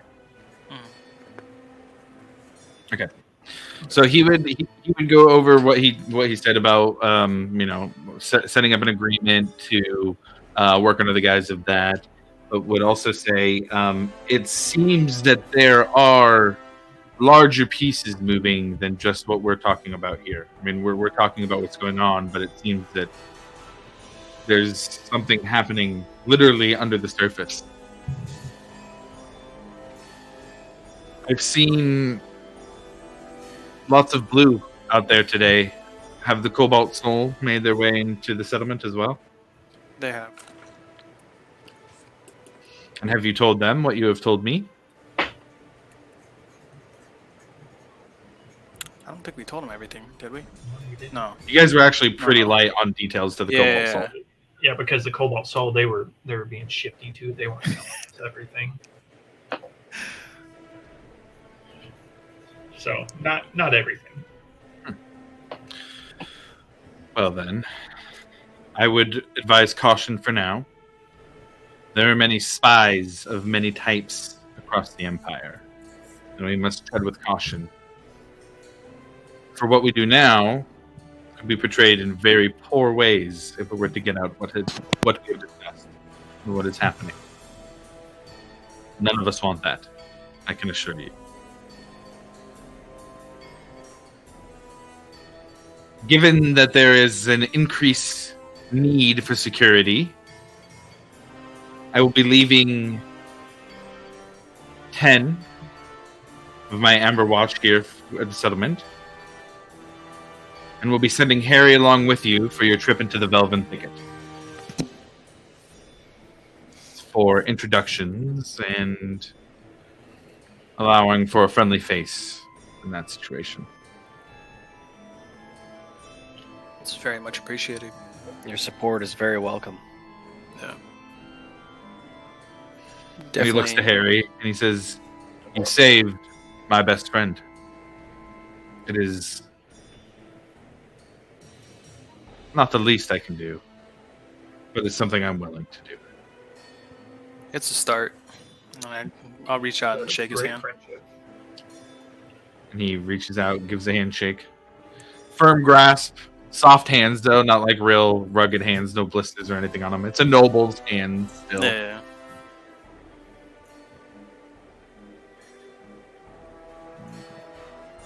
All right. Well, So, drinks at the Friendly Ogre, or This concludes the business. says I've got much to work on myself. I will be heading home and will be setting a few things into motion myself. I will be sending out teams to investigate investigate the area and see if we can find any more of the entrances into these caverns, and hopefully, with any luck, map out the entrances that you have found as well. If there's anything that is pertinent, I will pass that information along to Harrius, and he can pass it along to you. Know that Harrius has my trust and my authority.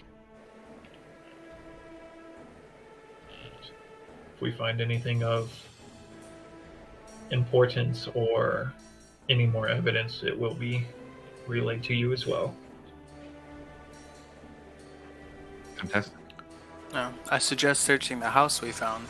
There's definitely an entrance there that we never got to explore. the Red Wolf's house? Yep. The one that was... Are you talking about his house specifically, or the one where you guys found... Oh, the actual like entrance to the tunnel and the little lab that was down there. Yeah. It says, I will... We'll have to be careful sending a team into that area. That house was originally built so that the Red Wills could push into the Velvet Thicket when the nomadic gnomes were pushing back.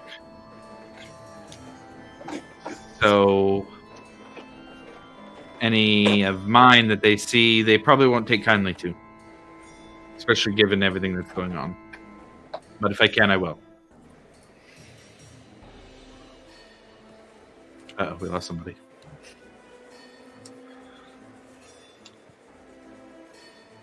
At that, he says, well then, I don't mean to make this a short meeting, but I think I have everything I need. And we all have things to do next. Hi. Then I will see all of you soon. Please keep me up to date. Will do. Thanks for coming, Caswin. And the artificer-looking type goes along with him out of the tent. Curious, kind of looks around. Y'all said something about a drink? I think I heard that too. Yeah, I could go for that while we're waiting. Real quick, what was that guy's name that we just met with? Hasbin, Kasbin, Long River.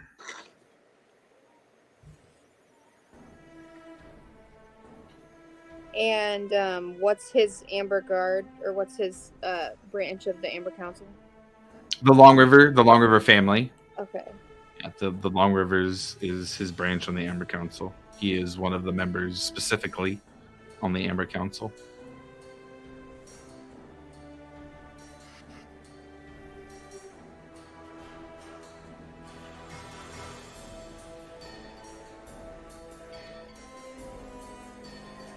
Okay, is there anything anybody else would like to do at this point? Sounds like everybody's gathering at the Friendly Ogre for another drink and meal. Seems like that's the hangout place already. Like that's where everybody's going to be most of the time. And it sounds like that for the evening, everybody is planning on going on a ghost hunt. Is that correct? Yes. Yeah, and then he wanted us to go check out the Zemni Fields and meet the gnomes. Oh, the Velvet Thicket? Or, sorry, the Velvet Thicket. Yeah, Mhm. there was also that quest for the fruit in the Velvet Thicket, right? Correct. Those would coincide, yeah. Okay. Two different things. Kind of like as I'm drinking my beer, I suppose it is. I do have a pretty good interest in going to the Velvet Thicket as well. I think that's a I think point that of takes interest. precedence here. I would prefer it over the ghost, but if that's what you guys, I'm up for the vote. I also would prefer to meet with the gnomes. Yeah, I think that's like more important at the moment. time. We'll meet with another. Well, I do want to clarify. Velvet Thicket is a pretty good distance away. That was kind of over by where, like, it starts around where the Redwell's house was. So we're talking like a good 8 hours at least. The farm, the Longtan farm, is like 1 to 2 hours away. And it is about, at this point, about 5 o'clock in the evening. So, we take care of the things in our Come on, settlement. guys. huh? A couple hours, go kill a ghost real quick, and then tomorrow morning we can head on over to the. Well, I would argue that the ghost problem is closest to our settlement. Exactly. Remember, we thought the bandits were gonna be real quick as well. Well, they were. We got rid of them real quick. The bandits themselves, we didn't know what else they were tied into, but it's a ghost. But I'm real interested in seeing a ghost, if it is indeed a ghost. I don't want to get caught up in something and leave Harry here waiting for us. Harry can come with. He swigs his drink. He goes, I mean, did you smell the food coming from in there? I think I'll be okay, man. Oh, see? All right, let's go kill the ghost. All right. Where is Ice Haven? Ice Haven is to the north. I didn't know that. Yeah, Ice Haven is to the north on the coast. It is up, like, I would say past where it's at the north of the Zemni Fields, but like it would not really be considered the Zemni Fields considering how it's like on the water. Probably, let me check the map here real quick in terms of distance. Sounds like it's pretty far. Yeah, in terms of distance, that would be probably closer to like 2 days travel time about. Yeah. And what was of interest there? The bounty. Bounty. That's 5,000 gold pieces. Could you go over her description again real quick? She was It was Chesia Wackham, or Wackham. Again, A female elf, long black hair. She had sharp features, and the drawn portrait seemed to have a glare, as if whoever painted it had a run-in with her and was left with a very strong impression. So while we were talking to that guy, I was doodling, and I made a little wanted poster. Oh, that is great. Can you take a picture and post that in the Discord? That's awesome. Yeah. I wanted more information. There was something about like 2,000 dead. 2,000 to be returned dead, 5,000 returned alive. Oh, that's the price. Yes, that's the 2,000 bounty. dead, 5,000 alive. Yeah. Is it While silver? we're talking of Gold. Gold. Holy Yeah. shit. Okay. Yeah. I said while we're talking about that, I wanted to also mention, like, just point out that it says that she uses music and charming to get by and whatnot, and the majority of us here cannot be charmed. Speaking specifically to all of us elves. I don't know. I feel like you can be.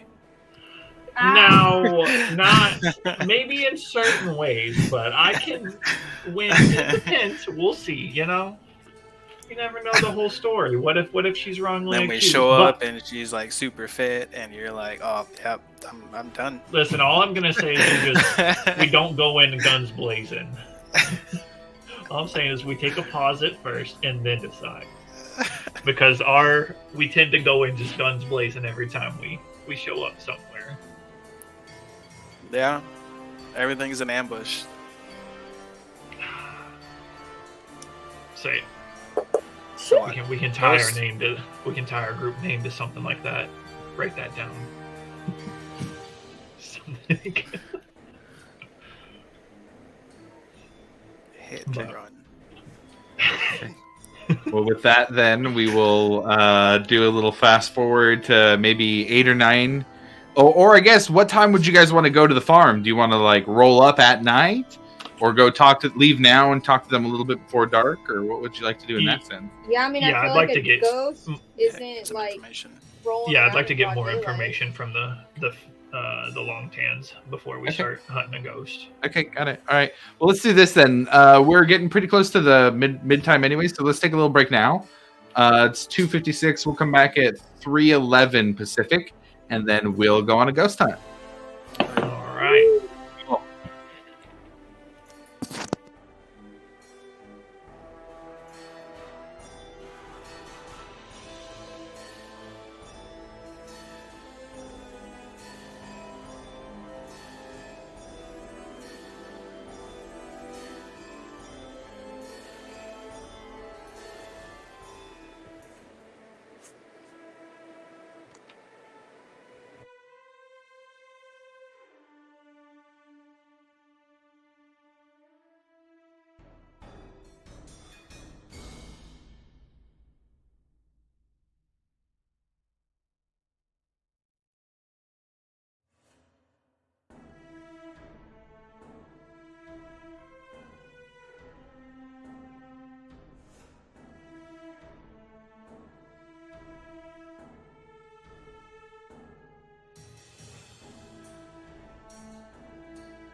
So you guys chose to go ghost hunting.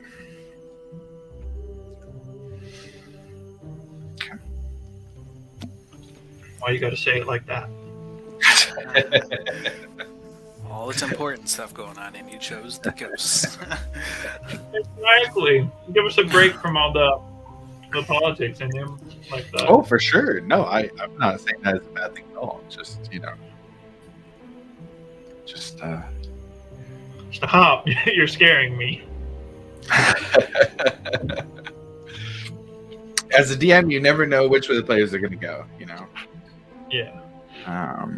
It's always interesting to see how it ends up playing out. Like when you I build was a gonna go for the gold. like when you build a bridge setup and they totally avoid it. I'll be honest with this one. I kind of thought you guys might go with the ghost. I kind of thought you guys might go with the ghost. Sounds good. The reports of a ghost on a farm, it's hard to. It's just kind of a classic style quest. So I was very intrigued though by the 5,000 gold pieces. That was 100%. going to be my second option.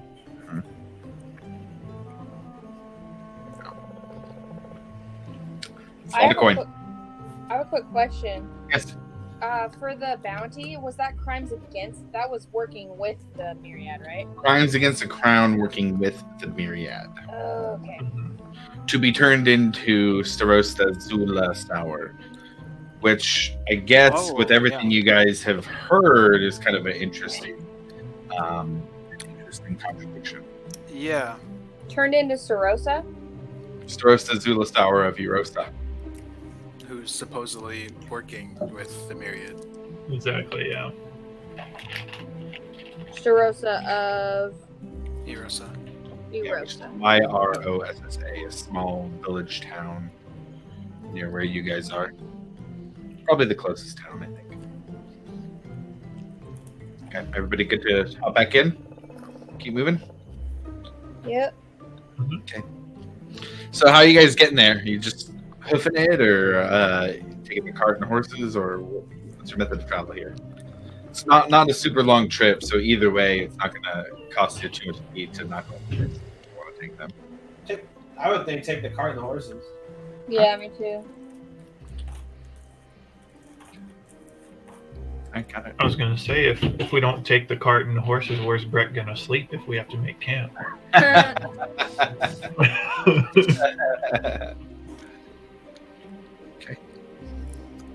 So you guys head out of the settlement, and still light left in the day, but a chilly evening, as you can start to see your breath already, given the time of year that it is. And start to hear crickets. Breck, I assume you're manning the horses? Yeah, I mean, if everybody's cool, we drive the cart. Always. Yeah, I'm gonna be up front playing my viol as per usual. So give me animal handling and performance then. Shit, what I do with my phone?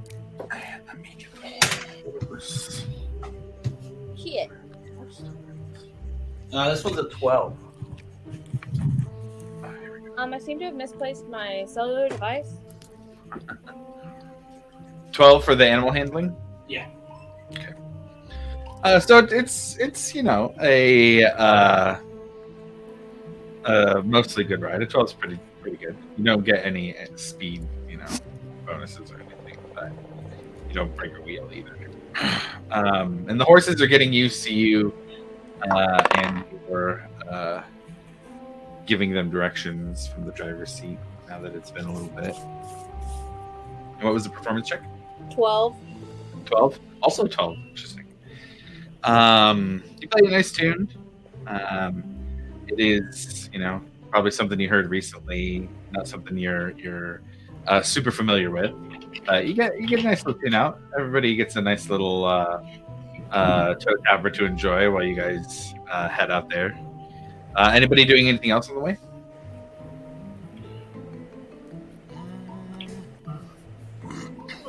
I don't know. Say, I would like to play some music, but as the story usually goes, whenever Aki's playing music, I don't do. Only 12, man. You know, Only you know what? 12. Come on. Sensing that she's not too familiar, I see this as my time to shine, and would like to This is my attempt chance. to play some music as well.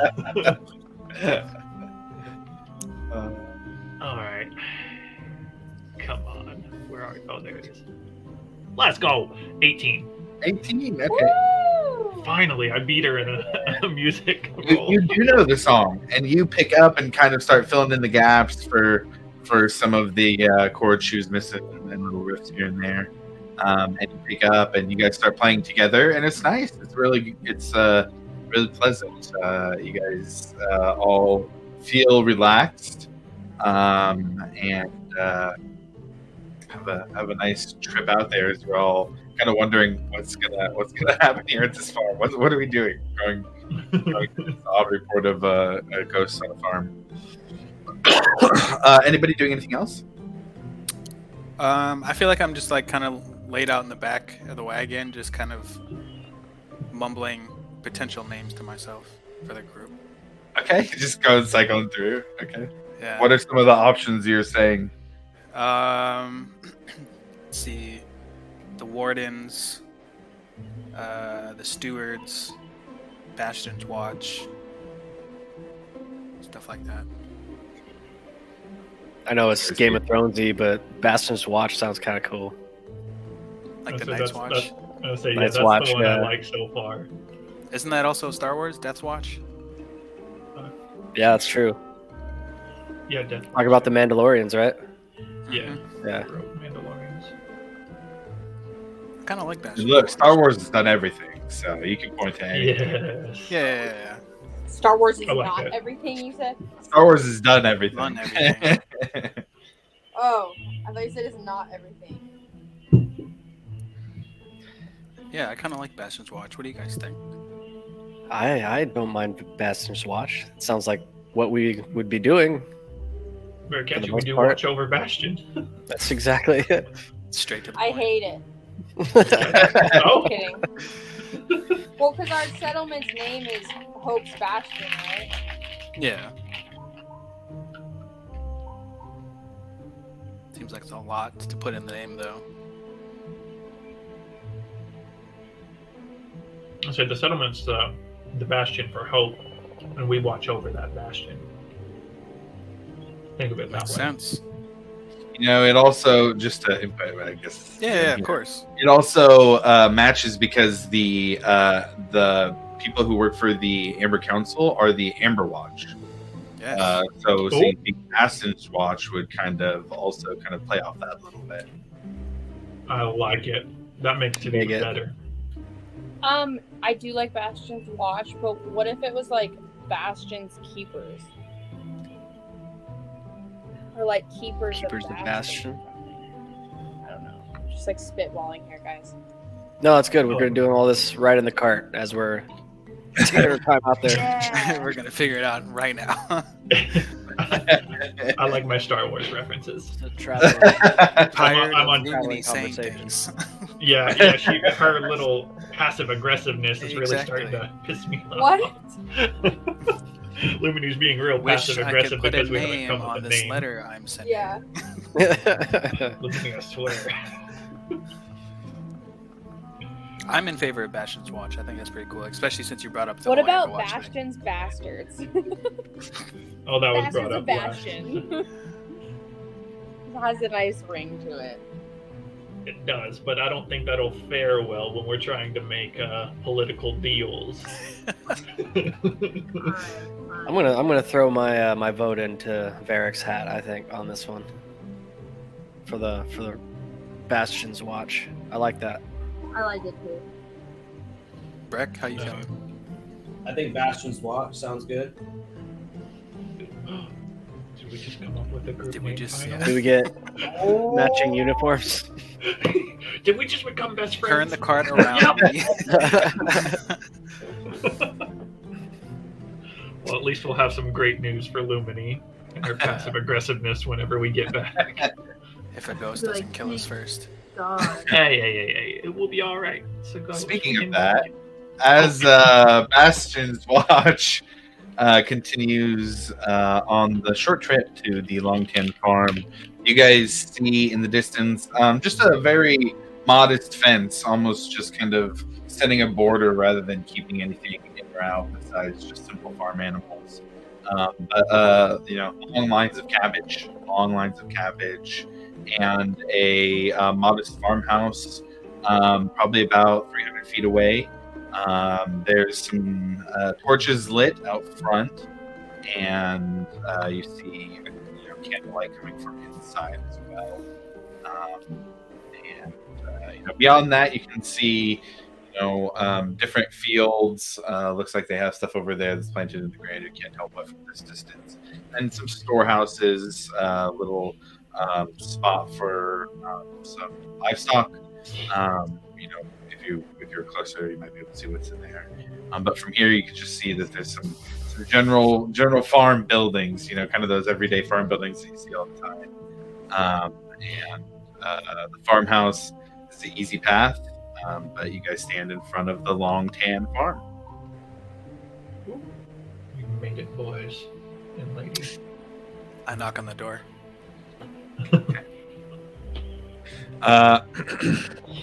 Very, very quick answer from someone who opens up. Middle-aged. He has kind of long hair. It looks very roughly put back in a ponytail, and kind of a long beard that almost looks like it's kind of bushy, but it looks like it's been trimmed up very recently. It's very choppy looking. It hasn't grown out to look more even. And just kind of basic farmer's clothes, nothing fancy. But he has kind of a little bit of a relieved look in his eyes. He opens the door and says, "Hello. Who are all of you?" Oh, Somebody say it. We are. So that's you. That's yeah, you, Barrick. You up front. we're Bastion's watch, and we're here to bust this ghost mystery that you have. And he kind of looks back to him. He goes, "Yes, they're here. They're here to help with the ghost." And you see, kind of coming a little bit closer, is older man, older woman, probably about. Actually, doesn't look very much older than the guy who answered the door. Probably about 15 years or so. But almost seems more like might be more brother relation than father son type stuff. And they come in and say, "Well, come in then. Come on." And they start. I'd like to ask him if they've got a place to stable the horses in the wagon for the night. He goes, "Oh, right. There's some trees over by the storage. Easy to tie up some horses to. There's a little trough that they can drink from on the side of that building. We don't have any horses around here, so we don't have a stable or anything, but they'll be safe over by that building." Kind of points you in the direction. And Breck, as you go and take them over to where he pointed to you, make a perception check for me.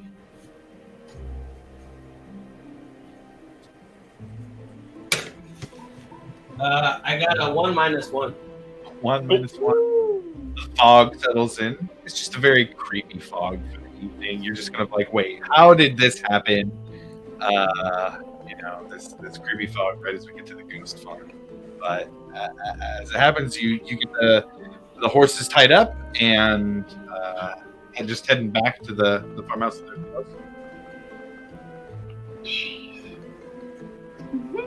Is that all you're doing, or did you want to do something else too? Nah, yeah, I'll head in. So the middle-aged man addresses you all as you come in and says, "Thank you so much for coming. we don't really know what to do. It's been showing up every night at kind of different times.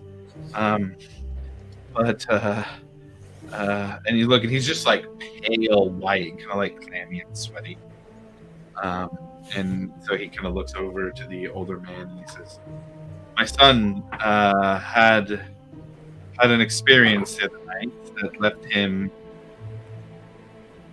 well, a bit changed. Something happened to him when he went out to try and scare away the ghost. It started a few days ago. We have a small plot back in the back where we have a few family members buried there. We're simple folk.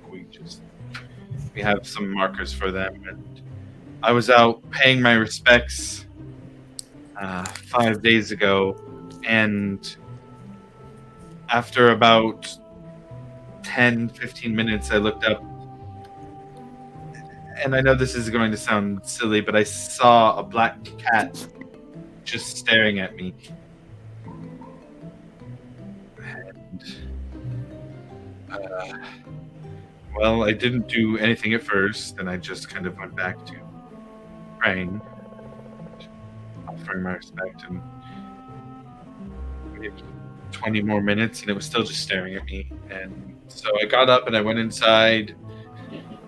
I ate a meal, I did other things, came back out, and that damn cat was still there. And I didn't look anymore after that because I was frankly quite rattled.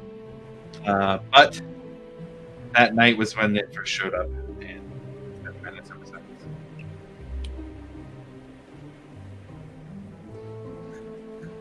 When was the last time you saw it? Last night. Last night. Has it shown up every night since? Yes. Does it seem to have a figure that you recognize? I can't tell specifically. It just looks like the form of a woman. Are there any women buried in your family plot?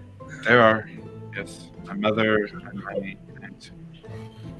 Do any of them have reason that you would suspect them as coming back to haunt you or your No. family?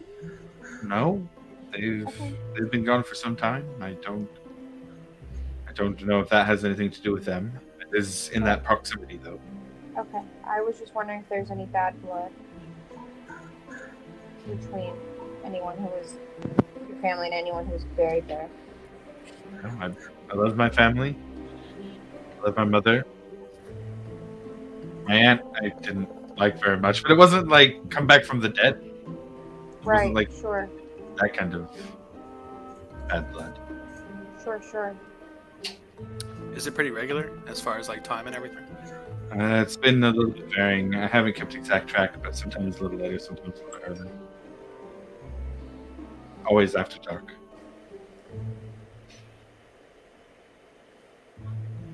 And you said that it's not always in the same place. No, it's kind of in the field area. Kind of, well, over by where the cart just got parked. Sure. How long until dark? We're there. You guys want to go take a trip outside? Yep. Yeah. First though, can you tell us what happened more of what happened to your son? And the son, you look over at the son, and he kind of puts his head in his hands and starts crying a little bit. He aged. He's not as old as that. That ghost aged him somehow. Aged him. How old is your son? Well, he's about 30 years old. And, he's got more wrinkles now, gray hair all of a sudden.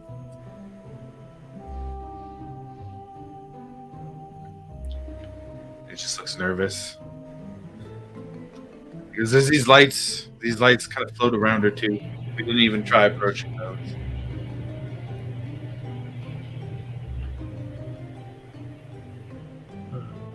So there's a ghost and lights, two Yes. separate things.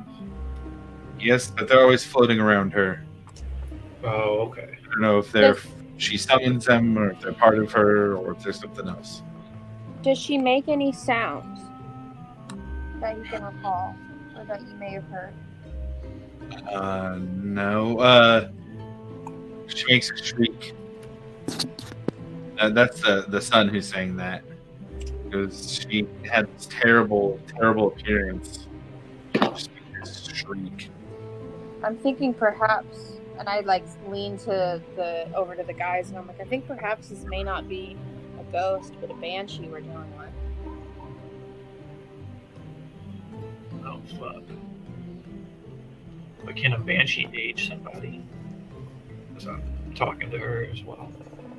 Can I make like a Arcana check to know if this is any type of spells that I might have heard of at any point or anything? Sure, yeah. Roll an Arcana check. Can I do the same thing? I was gonna say, where's our resident wizard?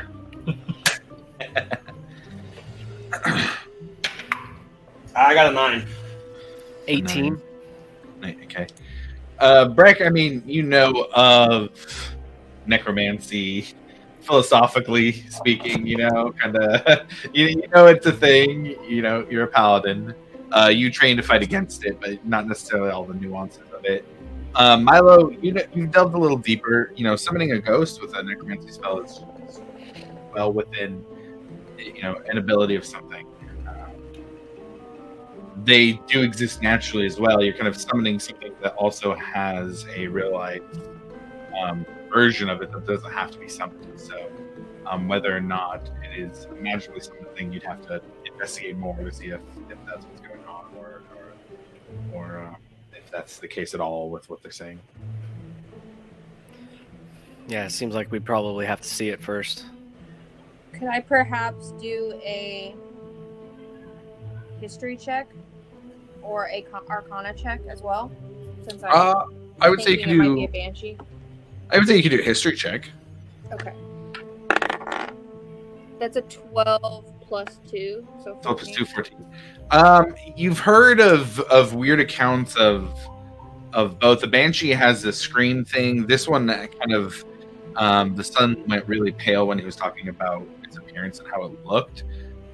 So I would say that it would be hard to tell which would be the case, but you would know that either might be a possibility.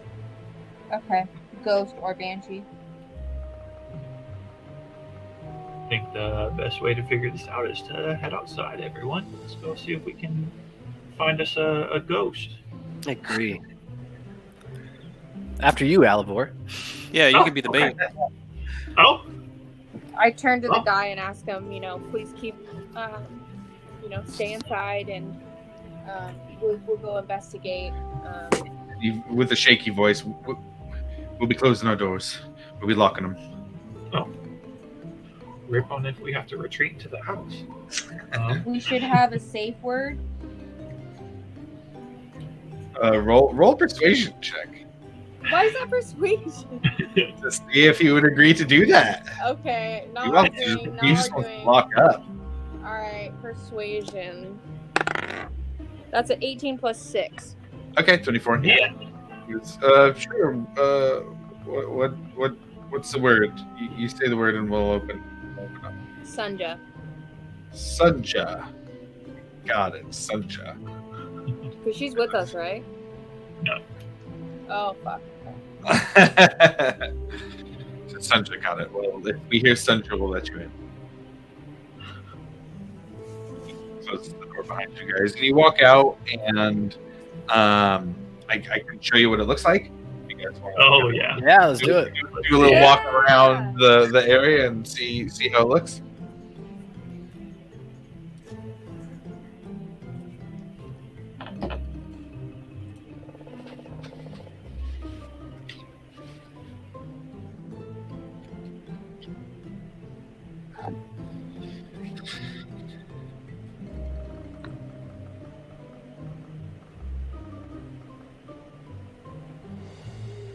So let me change the view up.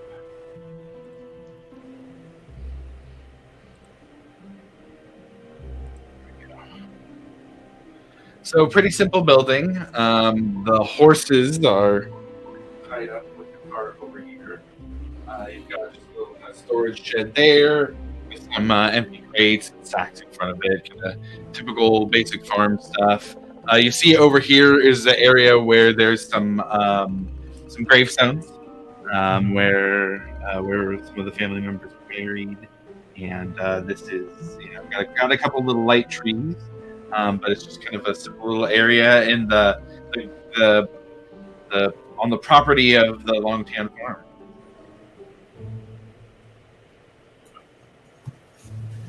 And there's like no floating lights? Nothing that you can see currently. I'd say we head over to the makeshift cemetery because that's where he says he first mentioned he's seeing the fucky stuff. Do we have Milo with us? This feels very Scooby-Dooey. Yeah, I'm here. Actually, Oh, you that, mean that does you bring mean up a good Oakley? question. I mean, Is Oakley, Oakley with you guys? Huh? Listen, gang, I think we should all split up. This is literally the worst idea I've ever heard. Yeah, I'm gonna go ahead and pass. We've been on that one. together. That's a question for Milo. Is Oakley with you guys, or did he get left back at the settlement? No, he'd be back at the settlement. All right. Playing fetch with Senja. Senja can throw the ball so far. That would make him endlessly happy, I'm sure. Yeah, I'd like to head over to the cemetery area, just very respectfully. Obviously, I'm not trying to. So not on top of it, just over here. Yeah, just to see if I can see anything over there. I'm gonna go ahead and pop one of my divine senses. Okay. And that's 6 seconds, right? Yeah, 60 feet. It pings, and you don't see anything specifically. There is like a little bit of a glow coming from that area, but you don't From the graves. Yeah, but you don't see anything specifically.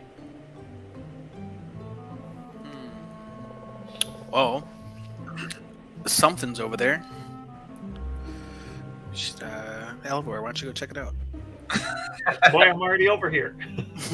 Start poking stuff. I don't know. I'm not gonna start touching stuff.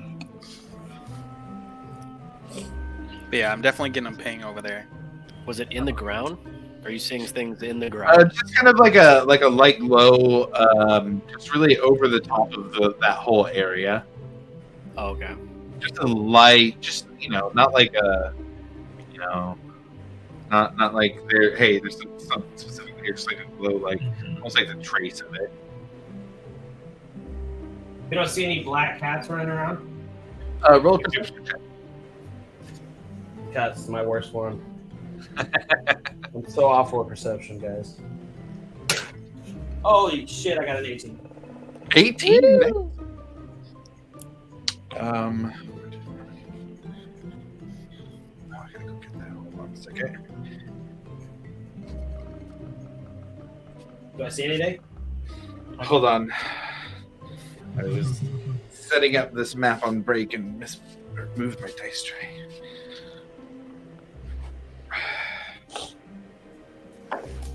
For anyone who's interested, I sent the wanted poster to the Discord chat. Oh, awesome! Thank you very much. Yeah. No black cat running around. You do see a raven in one of the trees, though. Uh-oh. Oh shit! Yep. Do I see the raven? I'm gonna give a shout to Alivor. Yeah, roll a perception check, Alivor. Is that one of your buddies, Alvor? It could be.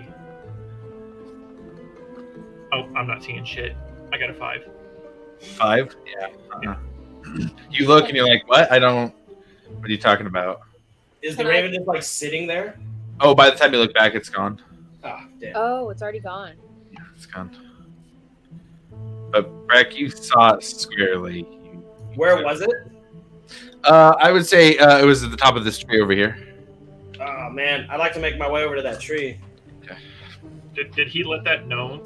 Did he let the party know that he saw a raven? Well, it sounded like it, yeah. And he told you, and then you looked. Yeah, I was like, Alivor, raven. I said, oh! I'm just frantically looking around. Where? Watch Breck as he meanders on over to that over tree. here, and I have this as blot, if you, depending on what you want to do with blot. If I am I within 60 feet of that tree? Yeah. I'd like to pop a divine sense. Okay.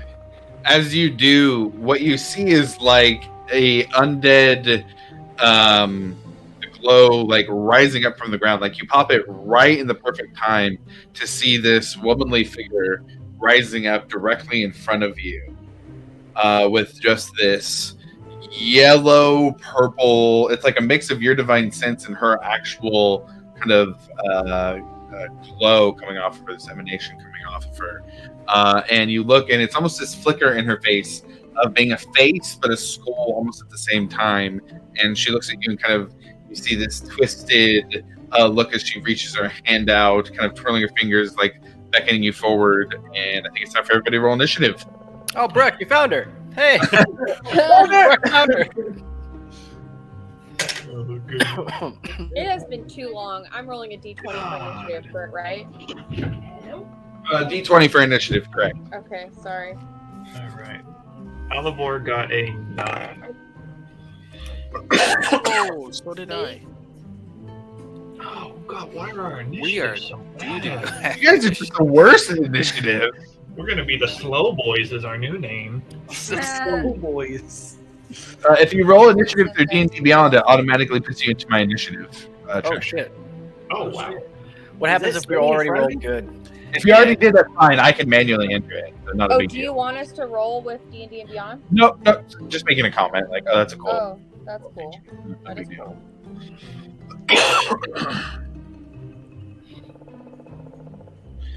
Okay. Let's just go by person since I'm entering them in this way. Varric, what was your initiative? 9. Milo. 16. Rek. 17. There we go. We got some higher ones. And then Aki. 8. And then Alivor, yours was a 9. 9, yes. Okay, got it. Okay. So before we get started here, let me do one more.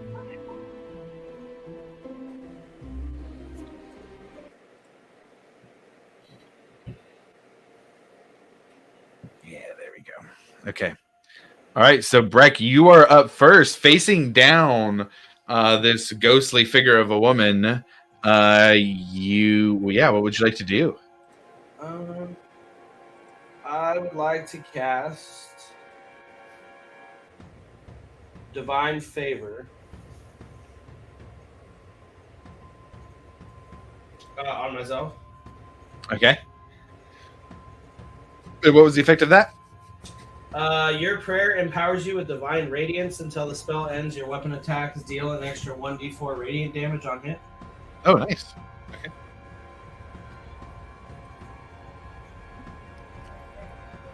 And then I would like to attack. Well, actually, I don't know if I can because I just cast that, huh? Yes, that would be your action, so you wouldn't be able to Oh, no, attack. that's bonus action spells, Divine Favor. Oh, yeah, there you go. Yeah, you can still go up and attack. Yeah, I'd like to attack with the mace with slows. All right, yeah, go ahead and give me an attack roll. 24 to hit. Oh, yeah, that definitely hits. Damn. It's a ghost.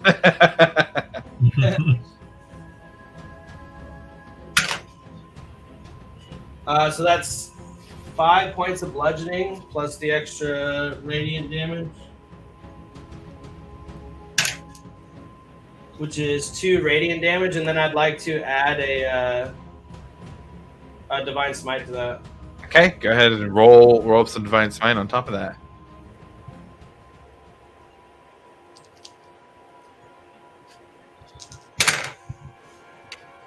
And that's 3 more points of radiant damage. 3, so that's a total of 10? Yeah. 10? Okay, got it. So with your magical weapon glowing with this kind of purplish, very like comforting purple pink glow out of mixing with the blue from the Mace of Swells, you swing it and the energy kind of wraps around the ghost, dealing 10 points of damage to it, and it kind of looks at you as it kind of snaps its head quickly, ready to take some revenge for that. Anything else for your turn? I believe that's the end of my turn. Okay, Milo, you're up next. I would like to hit it with the vicious mockery. Okay. And Yeah. remind me of the save for vicious mockery. It's gonna be a wisdom 14. Wisdom 14. Okay, got it.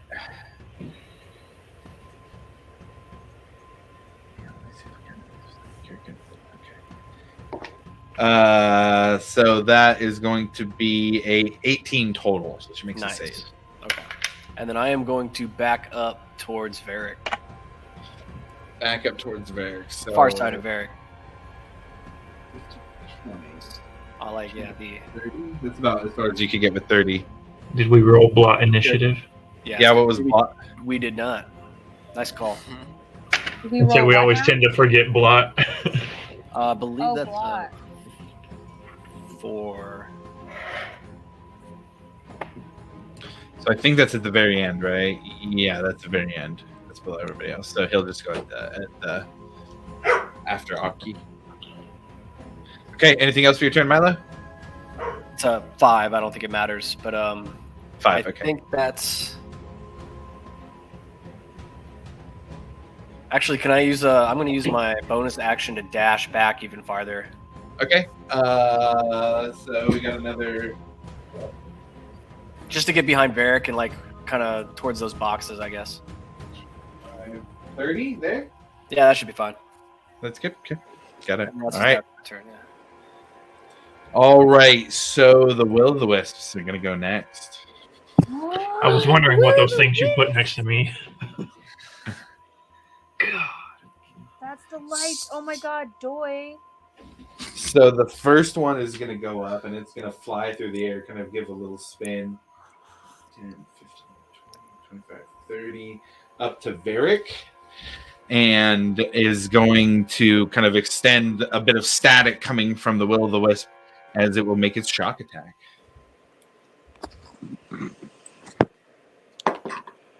And that is a dirty 20 to hit. Oh, Shield. Shield. Okay, got it. So this electricity extends out from the will-o'-the-wisp to Varric. And as it does, what does that look like? Give me some flavor on what the shield looks like. I just like raise my hand up and like summon like a golden like glimmering like bubble around myself. Okay, cool. And the electricity kind of bounces back off of it as the attack fails.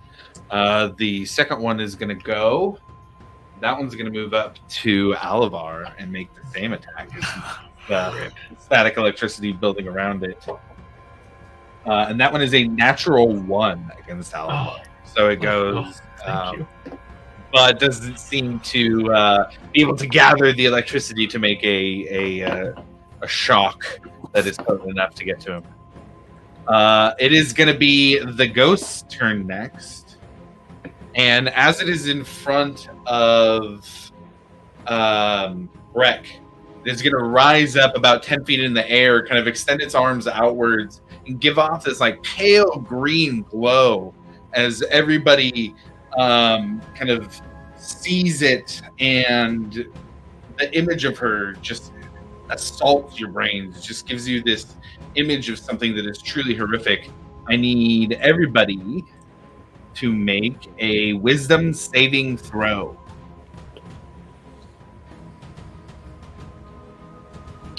Oh, Oh, that's a D20. fuck me. that's a D20 plus your saving throw modifier. Of course. Sick.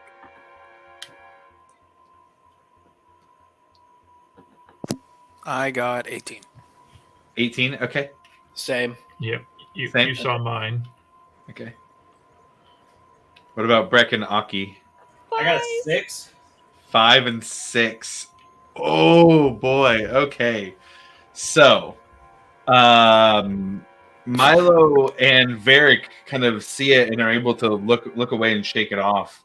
Maybe it's their connection to more arcane skills, but the other 3 failed by more than 5. So, Alavar. Yep. You instantly age 20 years. My Aki, grandpa. you also instantly age 20 years. Okay. Breck, you age 40 years. You are all also frightened of the ghost. Is this a charm? It is not a charm, no. Okay, sorry. You are frightened of the ghost. While in line of sight of the ghost, you have disadvantage on attack rolls and saving throws, and you can't move closer to it. Yeah, so you guys age pretty quickly there. Let me get the frightened rings.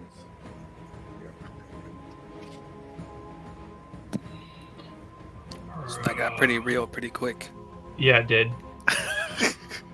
Fuck. Hey man, I don't want to age. We gotta do something about that. Hey, you never know. You might be like legal drinking age after one hit. I was wondering, with him being 17 only, like doubling up his age is a possibility. So the ghost is then going to move out of the way of Breck. So I think I'll give you an opportunity attack, even though you're frightened. It would just be a disadvantage if you wanted to take it. Yeah, I would. Okay. Yeah, so that's going to be a disadvantage. 17. 17 hits. Yeah, it's a ghost, so no armor or anything, just ectoplasmic force. So that's 11 bludgeoning plus the extra 1d4 radiant. So 10 points of damage. 10 points. Nice. Okay. You swipe through, and the kind of purple, pink, blue extends outward, and you can see it almost kind of battling with the energy of the ghost as it kind of siphons some of it away. It seems to be losing its essence as you're doing this. It is going to continue its move. 5, 10, 15, 20, 25 over here. Let's see.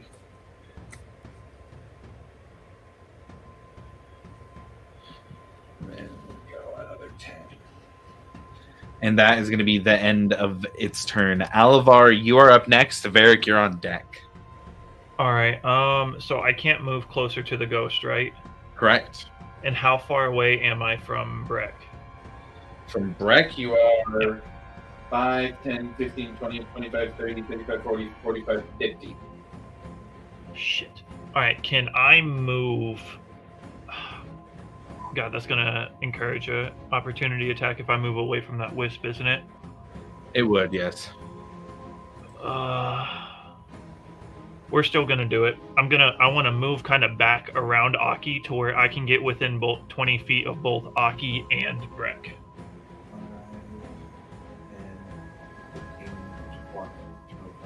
30 would get you within like 15 of each. Okay, perfect. That's what I want to do. Okay. And that opportunity attack, the Will of the Wisp is going to get a 21 total. Yep, that definitely hits. So that's going to be 9 points of lightning damage. It sparks at you and hits, and damages you as you run away from it. Yep, that's fine. And then sacrifices. And then I'm going to... Now, what does the Frightened do? Frightened condition specifically, I have this right up here. You have disadvantage on ability checks and attack rolls while the source of fear is within line of sight. You also can't willingly move closer to the source of the fear.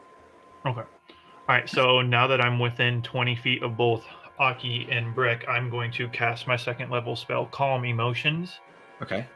I attempt to suppress strong emotions in a group of people, each humanoid within a 20-foot radius sphere centered at a point I choose, which is on me, has to make a charisma saving throw. A creature can choose to fail, hint, hint, wink, wink, Breck and Aki, to fail the saving throw, and if it wishes to, and if it fails the saving throw, I can do my effect. So could you both please fail choose to fail your saving throws.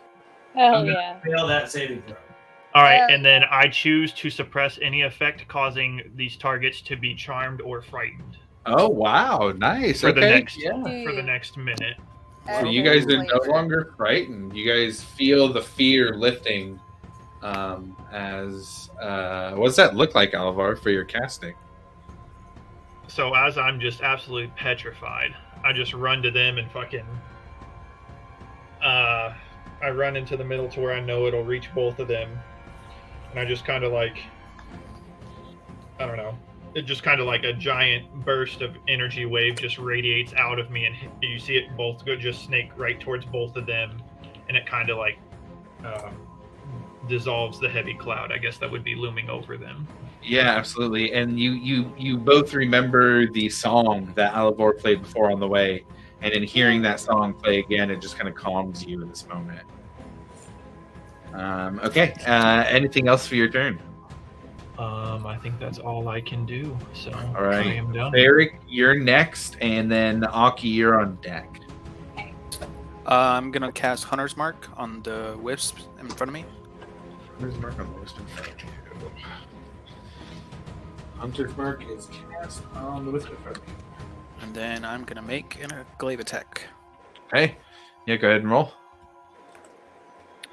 That is a natural 20. Natural 20. Nice. Okay, go ahead, and you are using a +1 glaive, right? Magical weapon? Yes.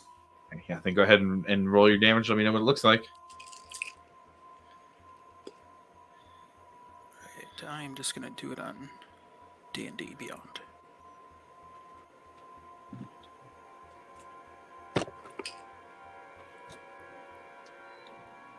And that's 17 points of damage. Nice. And I would say, like, his critical, like when he swings the weapon, it looks like a gold streak follows the glaive down. And as you send it down, you basically cut in half this energy of the will-o-wisp, and it kind of slices off, and it leaves a chunk that's still floating around and still alive, but it literally looks like you just like took the life of it and sliced it up and put it into the smaller part of it. It looks, from a floating orb to a little floating ball. And I believe that's my turn. Okay. Aki, you are up next. Okay, so how far away am I from this ghost? From the ghost, you are 5, 10, 15, 20, 25 feet. Okay, and then how far am I from Breck? 5, 10, 15, 20, 25, 30, 35 feet. Okay, let's see here with that information.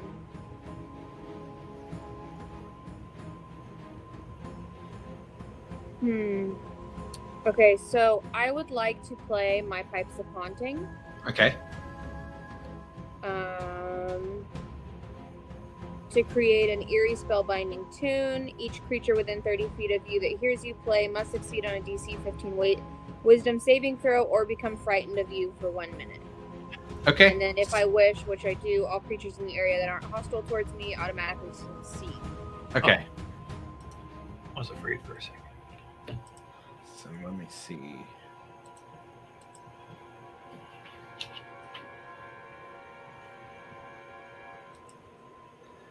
Okay, so let me do a couple rolls here. And what was the save? DC 15 wisdom. Wisdom, okay.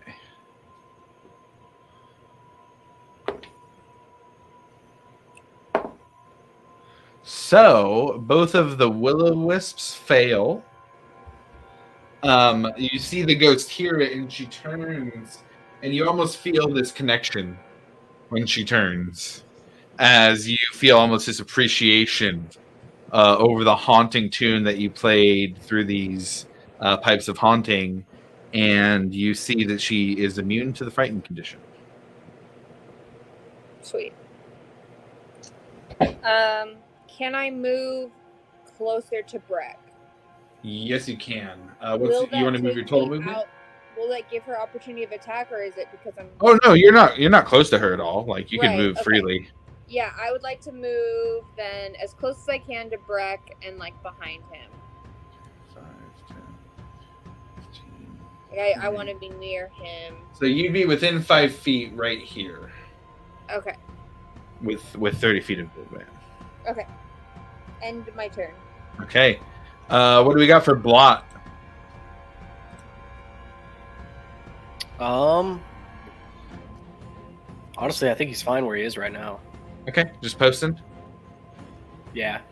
Okay, got it. All right, Breck, you're up next then, and Milo, you're on deck. How close is the ghost from me? 20 feet would put you within melee distance. 5 feet of it.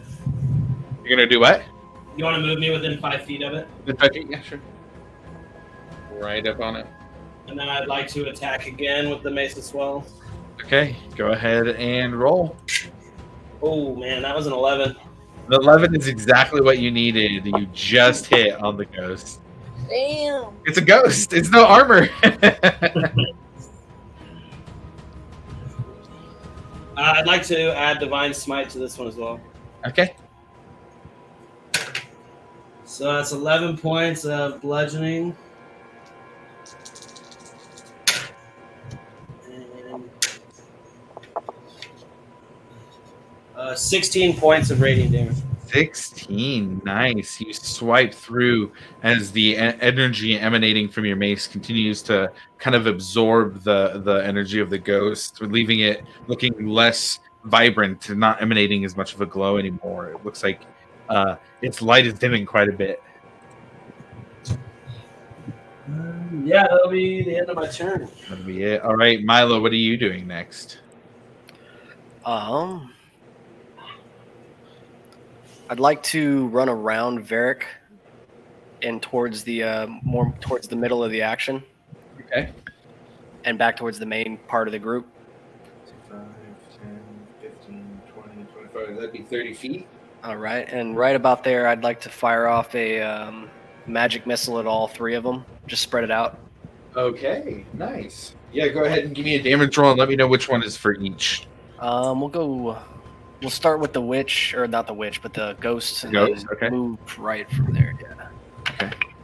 So that's going to be 4 points of damage total. Okay. 5 for the next one. And 2 for the last one. Was the 5 at the one by Varric or the one by the tombstone?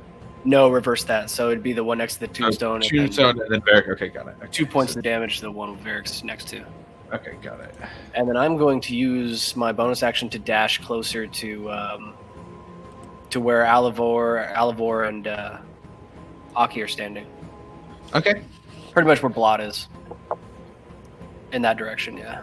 It's 20. You still have 10 feet from there. I'm set there. Okay, got it. Appreciate it. All right.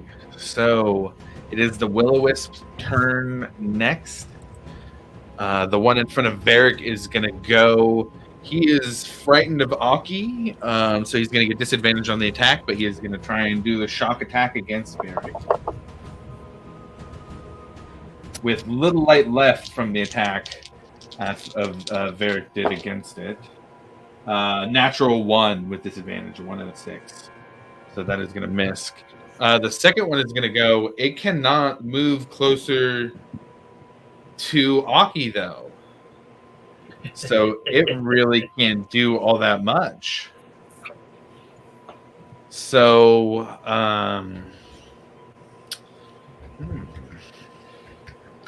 it is going to go invisible. And you guys stop seeing where it goes. Oh. Wait a minute. And as you look, it kind of just dissipates and you no longer see it. The ghost is up next, and it is going to, standing in front of Breck, raise its hand and kind of extend a ghostly cloud outwards and try and use its possession ability. Breck, I need a charisma saving throw. I'm gonna cast Inspiration. Can I do that for a saving throw? Sorry. I don't think you can do Bardic Inspiration as a reaction. Yeah, I think it's a realized bonus after action on your. I said it that. It seems like something that would be a reaction. Sorry. I got a 12. A 12. That is one under what you needed, my friend. Oof. So you all see the form of the ghost enter into Breck's body, and he stiffens up and looks, and you see his eyes glowing purple. The ghost is now in charge of Breck, and Breck is incapacitated.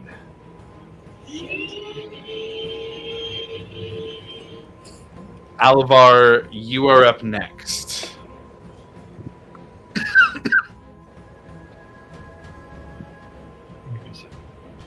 I'm trying to think. All right, so I want to move away from Breck. I want to go back as far as I can away from Breck after seeing him get possessed. 5, 10, 15, 20, 25, 30. And then I'm going to turn and realize that if we're going to have to fight a paladin, we may need another paladin. So I'm going to turn and cast... I'm going to cast Vicious Mockery on the Will-O-Wisp next to Varric. Okay. That is a... Wisdom 15. So, let's see. That's a 13. Let me see what its wisdom is. That makes a difference. So it rolled a 13 plus 2, so a 15, so it makes the save. Damn. All right, well, never mind then. And then I'm going to, with my...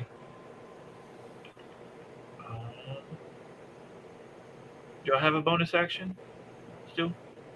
I think so. Okay, I'm going to cast Bardic Inspiration on Varric. Okay. Varric, you have a Bardic Inspiration dice. Appreciate you. And you are also up next. Yeah, I'm just gonna make another glaive attack. Okay, go ahead and roll. That is...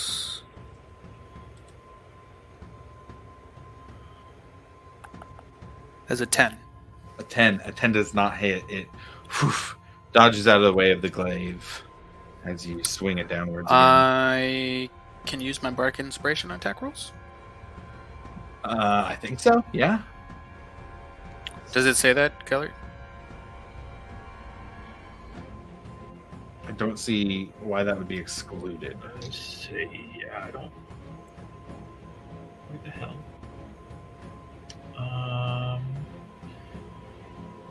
To one ability check, attack roll, or saving throw. Yeah. Yep. So yep, it definitely can. And it's a 1d6?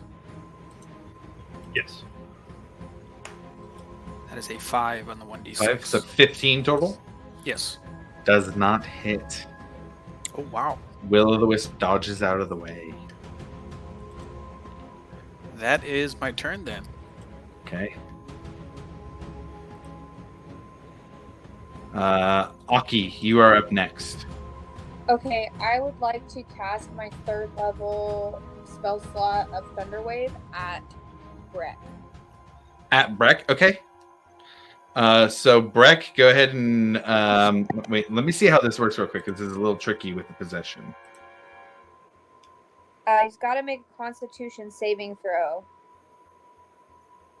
On a failed save, a creature takes 2d8 thunder damage and is pushed 10 feet away from me. On a successful save, the creature takes half as much damage and isn't pushed. But at higher levels, you can cast this spell using a spell slot of 2nd level or higher. The damage increases by 1d8 for each slot level above the first, so it'd be 3d8 thunder damage. Okay. So Breck, go ahead and roll that save for me. Oh. You're muted, babe.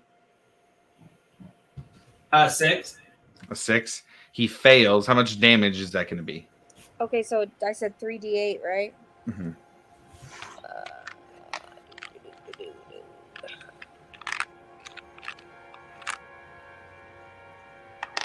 Sorry, I should have had it already, but I didn't. This is the d8? Double pyramid, yeah. Okay. Let me get another one.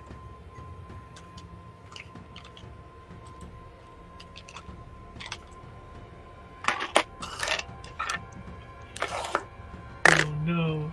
Okay, that's a 4, a 3, and a 3. So Okay. 10 damage total. Breck, I need you to mark 10 damage total for me. To you. And you see the lightning kind of scatter around and impact Breck as he continues to stare at you with the purple glowing eyes. Breck's a sturdy dwarf, so I'm hoping to like scare the ghost out of him, for lack of a better word. Okay, got it. Anything else for your turn? And then how far did he get pushed 10 feet away from me? Oh, yeah, that would be 10 feet, so he would be moved back over here.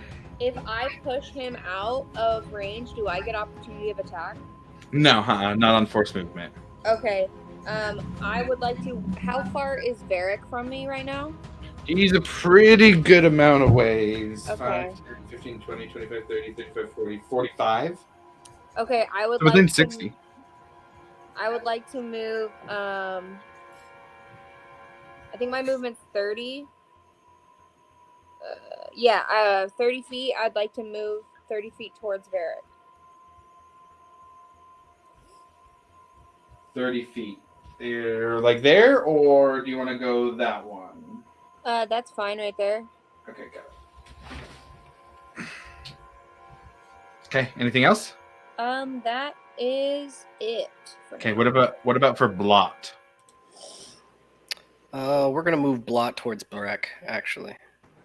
Towards Breck, okay. Can we use Blot to like blind Breck? I could. Like to just go in front of his eyes or something? Mm-hmm. So that's 30. What's his fly speed? I believe it's 30. 30, okay.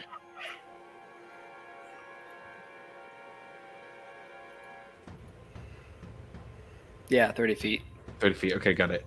Okay, so that puts us at the top of the initiative. I'm going to take a real quick pee break, and we will go back from there. So Breck is next in the initiative, but he is incapacitated from the possession. So Milo will actually be up next. Oh wow. Can I not like roll to get out of that, or? Oh, we're gonna have to find out when he comes back. Yo, fuck.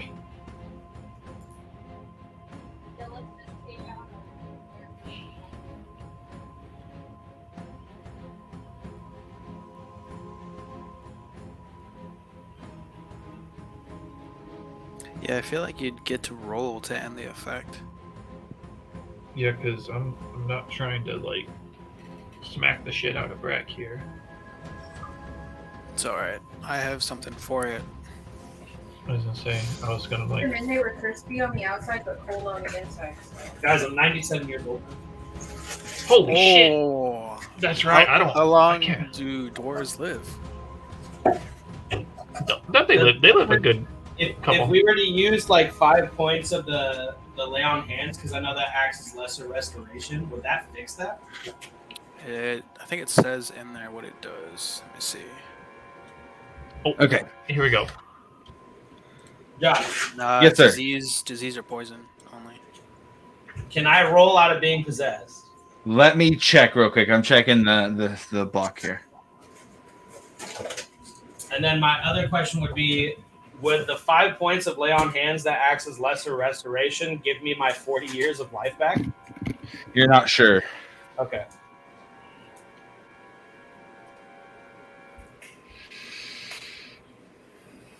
Well, I'm going to try it anyway.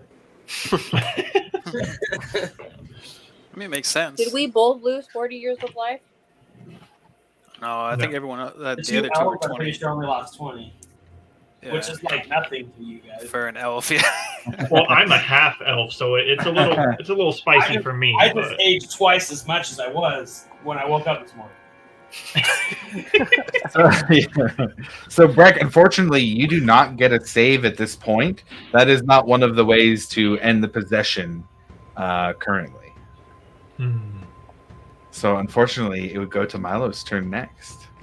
Oh, I am going to. It does not. It does not. It does not, however, get to take your turn and take your actions. It still acts That's on this nice. mix of things it can do. So go ahead, Milo. Yeah, I'm gonna hit Breck with a vicious mockery and just let Okay. out the low hiss of a loser, and then let that sail on the wind over to him as I break back towards the outside of Alivor towards Varric's 6. Okay, so on this one, it would still be your save, Breck. So go ahead and roll the save. Thought I was hitting her. That's what I was hoping anyway. What's the save? It's Wiz 14. I got a 6. 6. So go ahead and roll damage on that, Milo. 1 point of psychic damage, my man. 1 point of psychic, and it does grant disadvantage on the next attack. It does. I will transfer that over to the ghost attack. I will do that. Oh, cool. Is that because it's psychic? Since it's affecting the body and it's using the body, that it would kind of, in a way, grant that disadvantage to their attack. So, anything else for you, Milo? Yeah, I wanted to book it back towards Varric. Back towards On the Varric. outside, going the outside, the long way around Alivor. 20, 25, 30. And we'll bonus action that too. Bonus action. 5, 10, 15, 20. Kind of more of Varric between me and that will-o-wisp. I don't like yeah. They're one. No. way. No. I want to be completely behind Varric. Yeah, like I didn't want. Oh, okay. So they're going kind of like back there. Sure. That's good. Sure. Yeah. Okay. Okay, got it. All right. So the Will-O-Wisps are up next. The one in front of Varric has very little energy left, but it is going to go and try and make its charge attack again. Still frightened. Does it get a save every turn against being frightened? On the Pipes of Haunting? Oh, sorry. Let me check.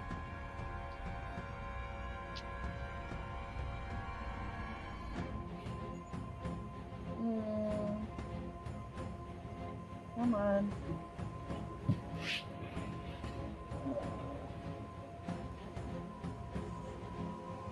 Types of haunting.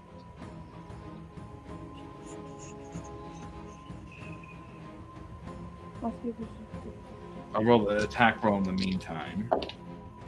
That is a 3 and a 9, so I don't think that's going to hit.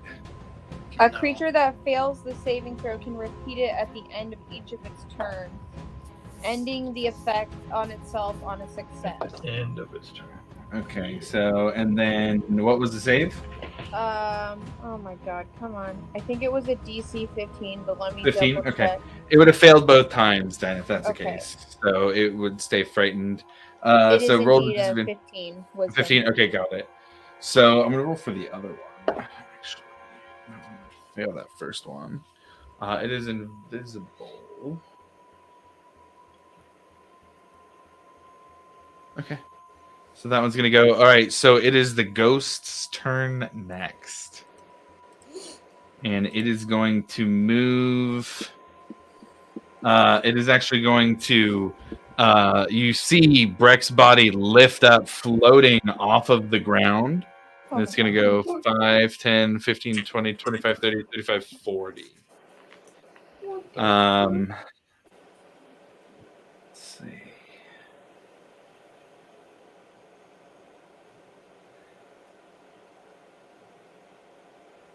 And then it is going to move forward with an action to get the rest of the way towards Alavar.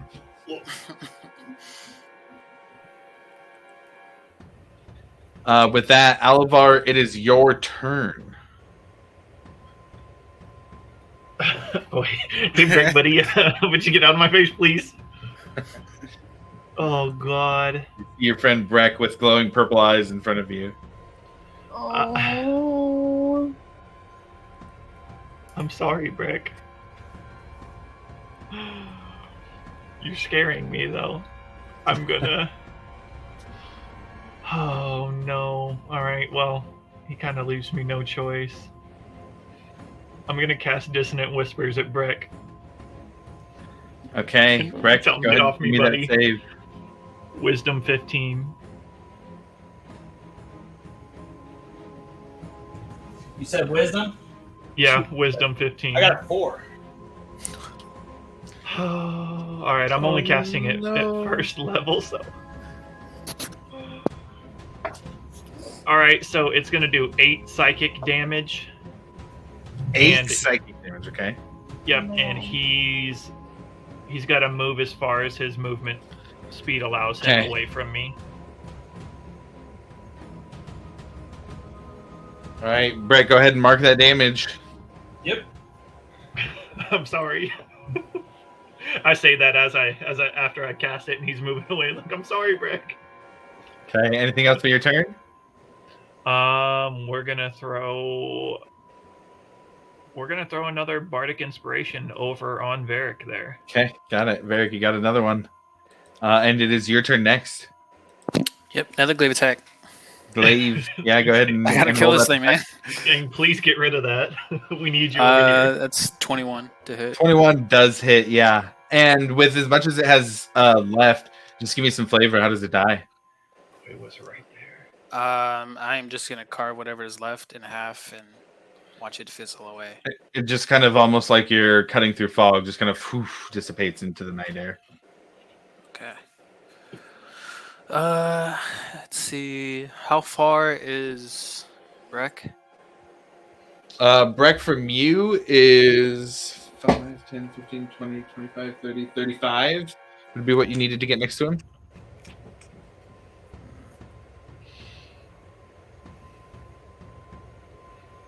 Okay.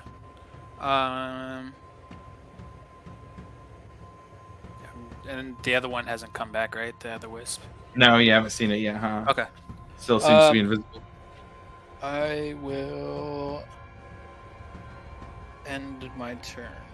Okay. Aki, you are up next. Okay, how far am I from Breck right now? From Breck, you are 15 feet. Okay, I would like to, I'm not sure if this will work, but I would like to play a tune on my viol that Breck would know, like a sea shanty type tune, to try to, like, reach him while he's being possessed. Okay. Go ahead and give me a performance check. Okay.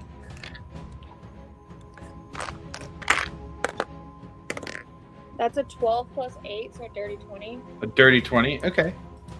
Breck, give me a wisdom saving throw. It's pretty high DC. You got to beat a 16. But you hear a tune that Aki has played. She kind of picks up what Alivor had played earlier and is playing that now, having some experience with it to remind you of the trip before you guys got here. I was thinking like a sea shanty, like something that would. Oh, that's right. You were saying a sea shanty. I'm sorry. Yeah, yes. Nostalgia of home. That's and right. Wild mother. That's right. So you hear sea shanty, something that reminds you of the 17. Can I cast Bardic Inspiration? I was gonna say that before he called his roll. You don't need it. He makes a save either way. Whew, okay. Yeah. If you want to give him Bardic Inspiration now too, that's fine. Just to have him have it. Just to have, yes, I would like to. But with that, you see the ghost is with the power, just his willpower of Breck hearing this. It just kind of gives you a chance to hang on, and you feel the ocean breeze of the Wild Mother breathing across your face, and you remember back to your dream this morning. And you remember her hand on your chest and that warmth you felt as she spread it through you. And you see that again, and you feel that warmth spread through you again. And it pushes the ghost out back behind you. It is now ending its possession. That would give Breck opportunity of attack, wouldn't it? No, because he's still within melee. Oh. Okay. Be gone, ghost. ghost. That's a real big move, though. Concentration on divine favor, stay up. Or should I roll for that? Oh, that's a good question. I would say not, because you're still aware, but you're not in control of what was going on. So you would have been able to keep up concentration. Is there anything else that I can do, like in reaction to that, or being still part of my turn? In what way? Like, what are you trying to do? Can I? You'd have you basically have a free action and movement left. Okay. And how far am I now then from the ghost? Like 20 feet? 5, 10, 15, 20 feet would put you within 5 feet of it. But I wouldn't be able to attack. No, because playing that song to bring him back would have been your action. Okay. I'm just gonna stay where I'm at, and I'm gonna keep playing. If that's okay. Yeah, for sure. What about Blot? Can you move him towards back towards the south, pretty much, like if this way? Yeah, but also to the east. Like if you can get him about 60 feet away from where Milo is. Okay. That's about kind of diagonal. Can we go more east? Sorry, yeah. Get him more towards where Milo is. And then that way. Because he's back here, and it's 30 feet, right? It's 30 feet, yeah. That should be fine for right now. We could go about there if we're going just diagonals. That'll work. Okay. All right, Breck, you now have your consciousness back to you. You have control of your body. What are you doing? I am going to move 25 feet away from that bitch. Okay.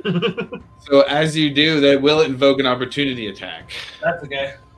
And she is going to reach out and do her withering touch attack.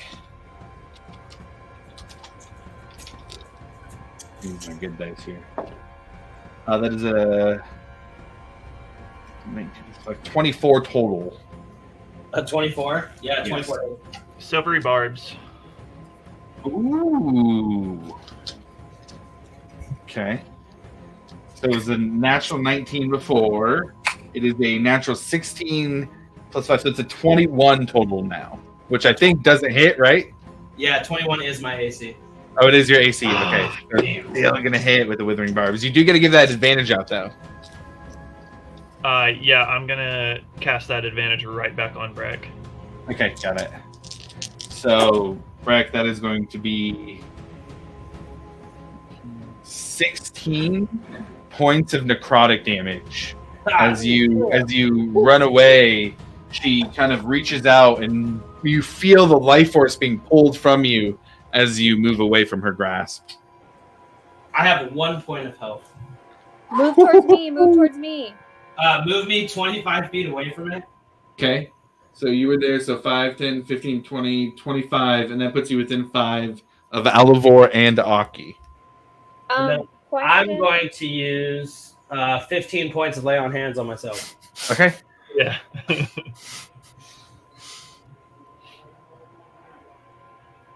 I was just curious, if a party member moves within 5 feet of you, does that give you opportunity of anything? Not unless you're like a monk who gets healing hand hits. No, I just wanted to cast a spell on him, but I would have to wait for my turn, wouldn't I? Only, yeah. If it's something you can cast as a reaction, maybe, but most healing spells are on your turn.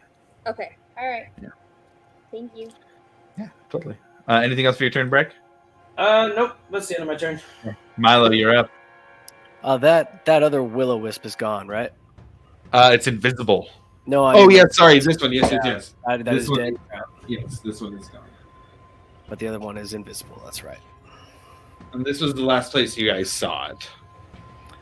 I am going to. I'd like to do a big kind of a circle run back towards. Like, I want to get behind the group and put the group between the ghost and myself. Okay. So if I'd like, head south. Can I do it like in a straight line? Kind of like, yeah. Just straight south towards that tree. Oh, And not like this. towards the group, but yeah, keeping the distance between the group and myself. Talking like that? Yeah, that's perfect. Cool. And then I'm going to shoot off the another magic missile and hit the ghost with all 3 of them. Okay. I do need you to roll damage on that. Yay.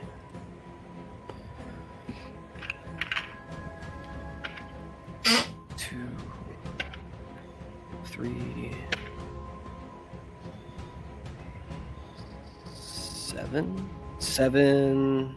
8, 9, 10 points of damage. Flavor that fatality, man. What does it look like with your magic missiles killing this ghost? So as I'm like sprinting low to the ground, I do kind of like a side swipe with my hand, and you see 3 jets of bluish energy just splash into it and hit all at the same time. And it just like pierces holes, and each one almost like it moves through it and almost like pulls the energy from the ghost as it moves through. And by the time the 3rd one passes through, there's nothing left as it is dead. And that's the rest of my turn too. I'm just gonna like look around real suspiciously at the air for an invisible thing. And with that, it is the Will-o'-the-Wisp turn next, and it's you guys aren't gonna know its movement or what it does because it's invisible. And I'm gonna say with that, we're gonna end combat. We're gonna get out of initiative order. Oh. I would like to run over to Breck and cast Cure Wounds. Okay. Go ahead and roll your healing for that. Okay.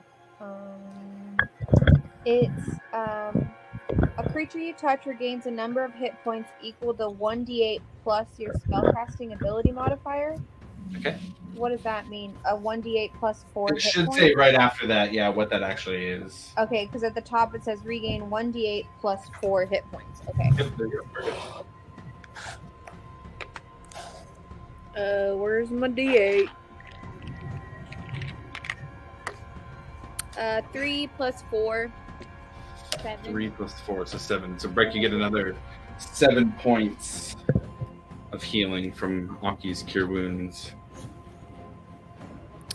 Can I pop a Divine Sense to see if I can see where that wisp is? Oh, for sure. Yeah, you do, and it's floating away. It's probably at this point about like 60 feet. From you, it's probably about like 75 feet, but it's just kind of moving away from you guys at a pretty quick pace. Okay.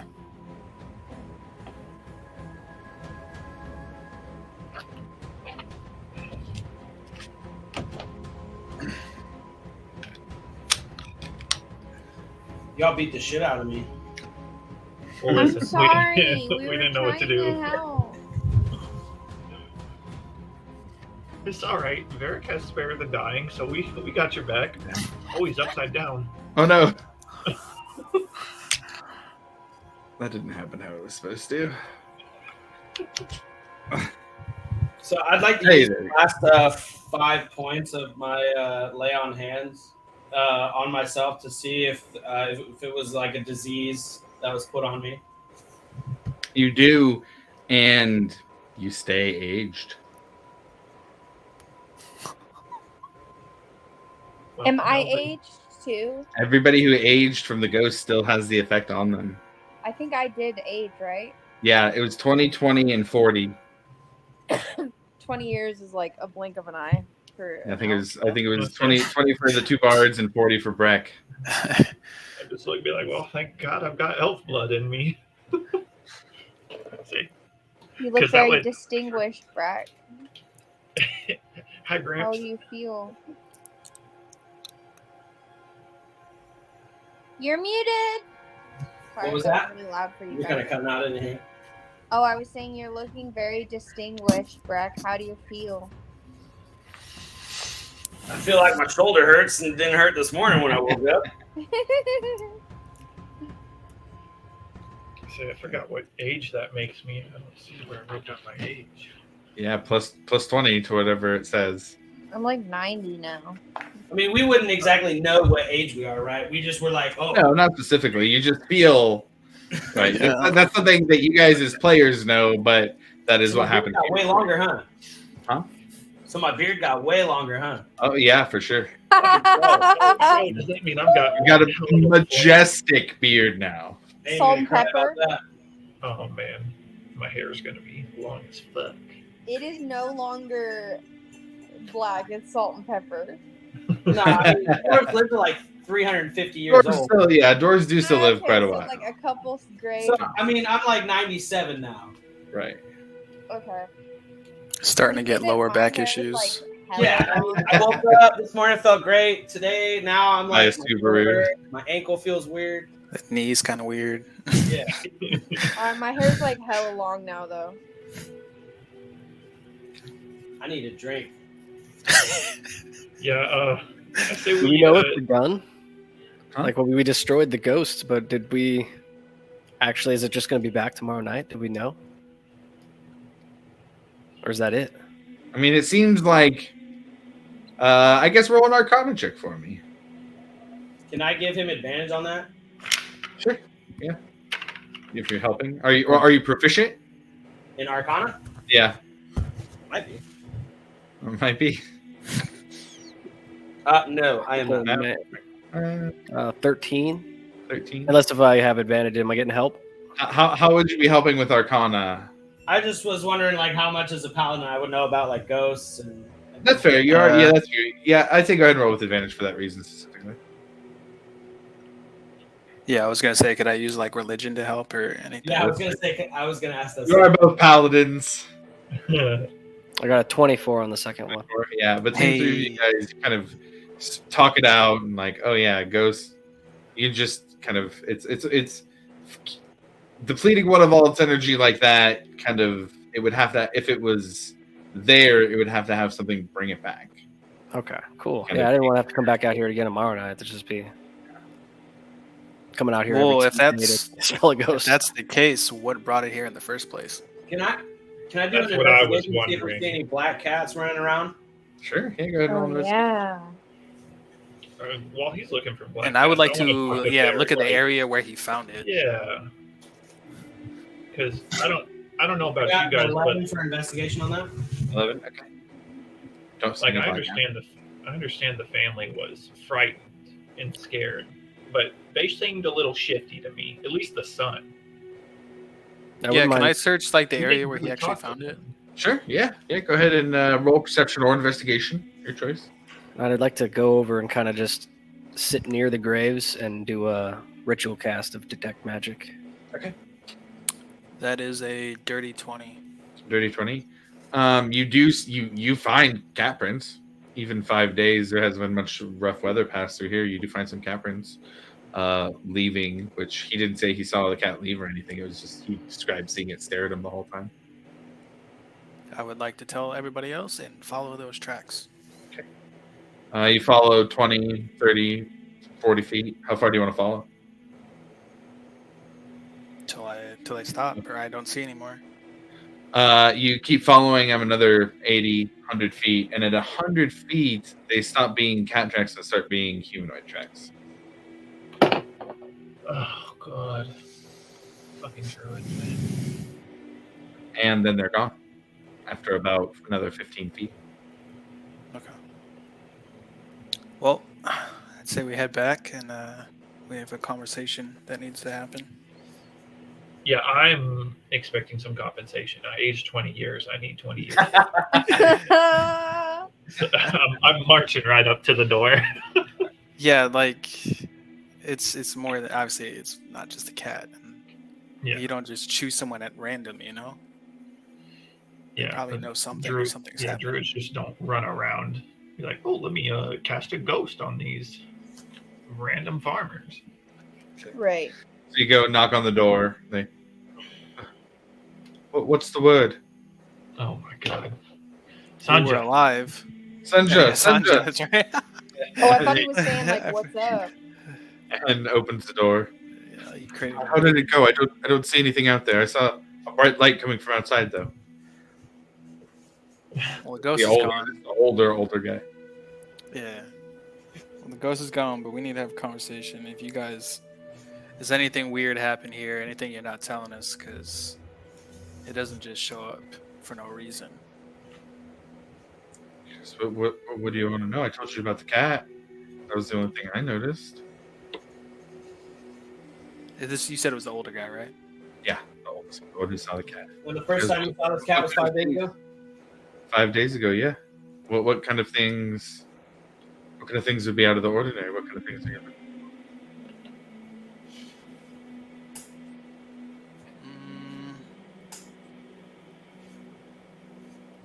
Who's the one that first saw it? It was the kid, right? No, it was the older guy. Okay.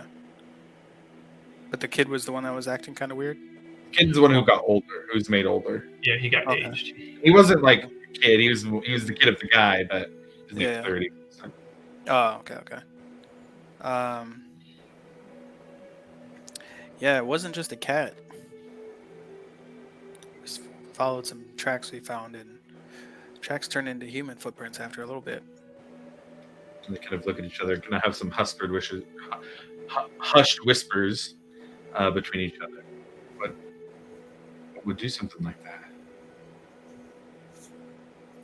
I was hoping you guys might know something more. Anybody who would want to do something to you. Because we're just simple farmers. Mm-hmm. Can I roll insight on that? Yeah, sure. I don't know what it's like.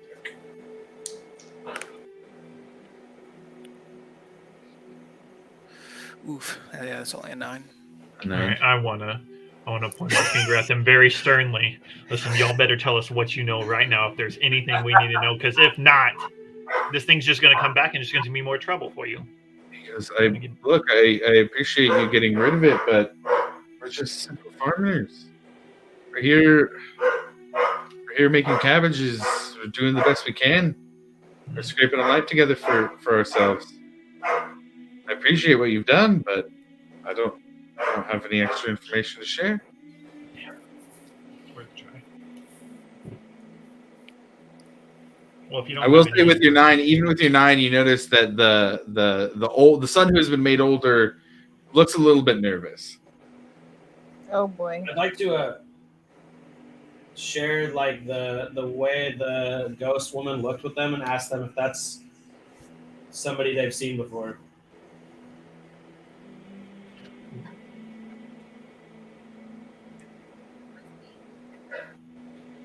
Sorry, just a second. I was hoping to get an intimidation roll on that. I'm just curious if Started this talking. this cat thing was bringing back their dead relatives, or if they've never seen this woman before at all. So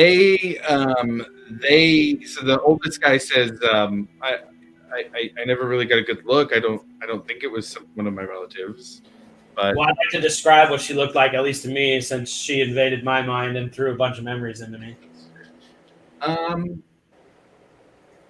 he says, I mean, my aunt. I told you I didn't really like her.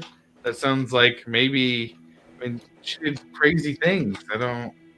Maybe if Could she was you on a elaborate? necromantic spell, I just didn't like her. That's all. She wasn't very pleasant to be around.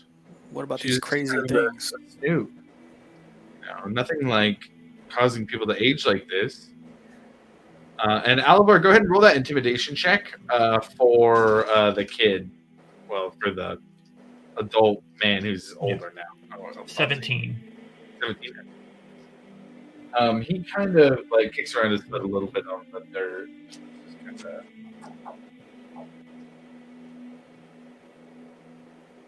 I don't. Yeah, I don't know if it matters much. I did take a job from someone in Erosa to drop off some scrolls to a cemetery outside of that village there. It was just something basic. I wasn't working for any, myriad or anything. I just took a job for a little extra money. I was told to keep it quiet. Who was Like, it? the older man kind of is like, "What are you talking about? I can't believe you would do something like that." He goes, "The cabbages weren't growing, damn it. I had to bring in some kind of money. It's just moving scrolls from here to there. That's it." Oh boy. He was very specific when he said I wasn't working for any sort of myriad. Yeah, he was. Who employed you? Yeah.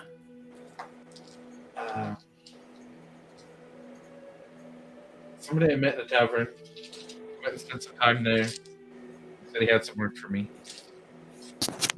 You don't see this kind of funny that the second you take this job, then out of nowhere a ghost appears.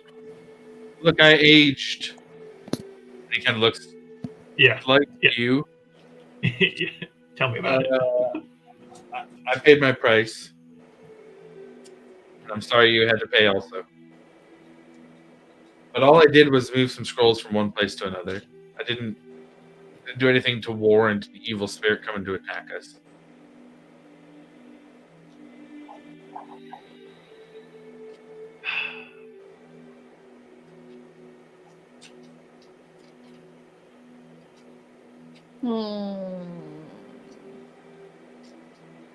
Can you describe what this guy looked like? Roll a persuasion or intimidation, depending on what route you want to take with them.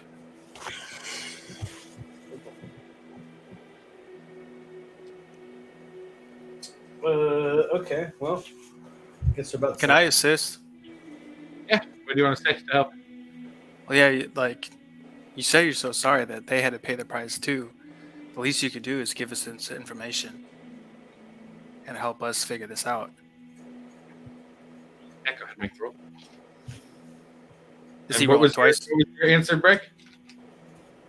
Or what was your I haven't roll? rolled yet. I guess for intimidation wise, I'm gonna, say, hey man, I lost a lot of my life today too, man. So any information you can give me would be really helpful. So Are we either both rolling? Yeah, you can both roll. If Okay. Either intimidation or persuasion. Jesus Christ. 13. 13? I had 12. Actually, wait, no, my bad. 15. 15. Okay. He went by Marty.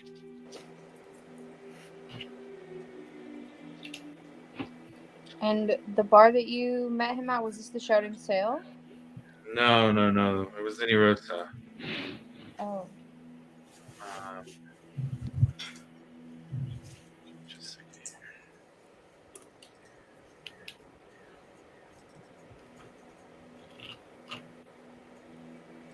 Did he tell us where the tavern was? No. Well, he said it was in Erosa. Okay.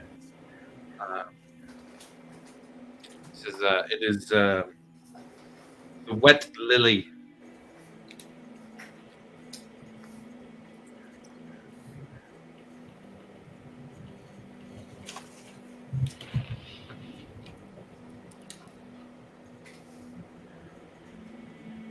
He has a big scar on his eye.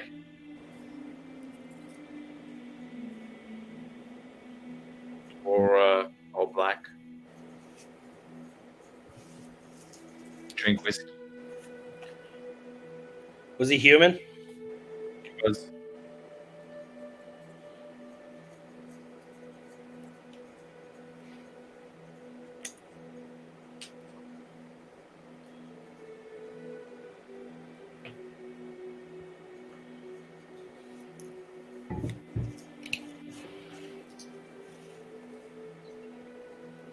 and you see the old man go over to the drawer.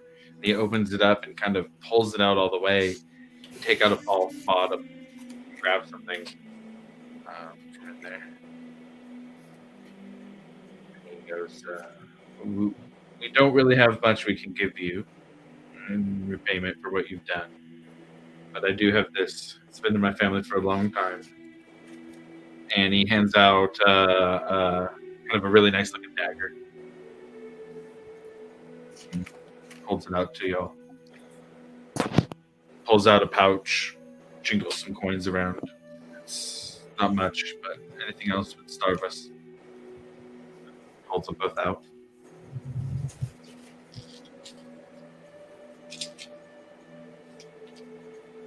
I'll take the dagger.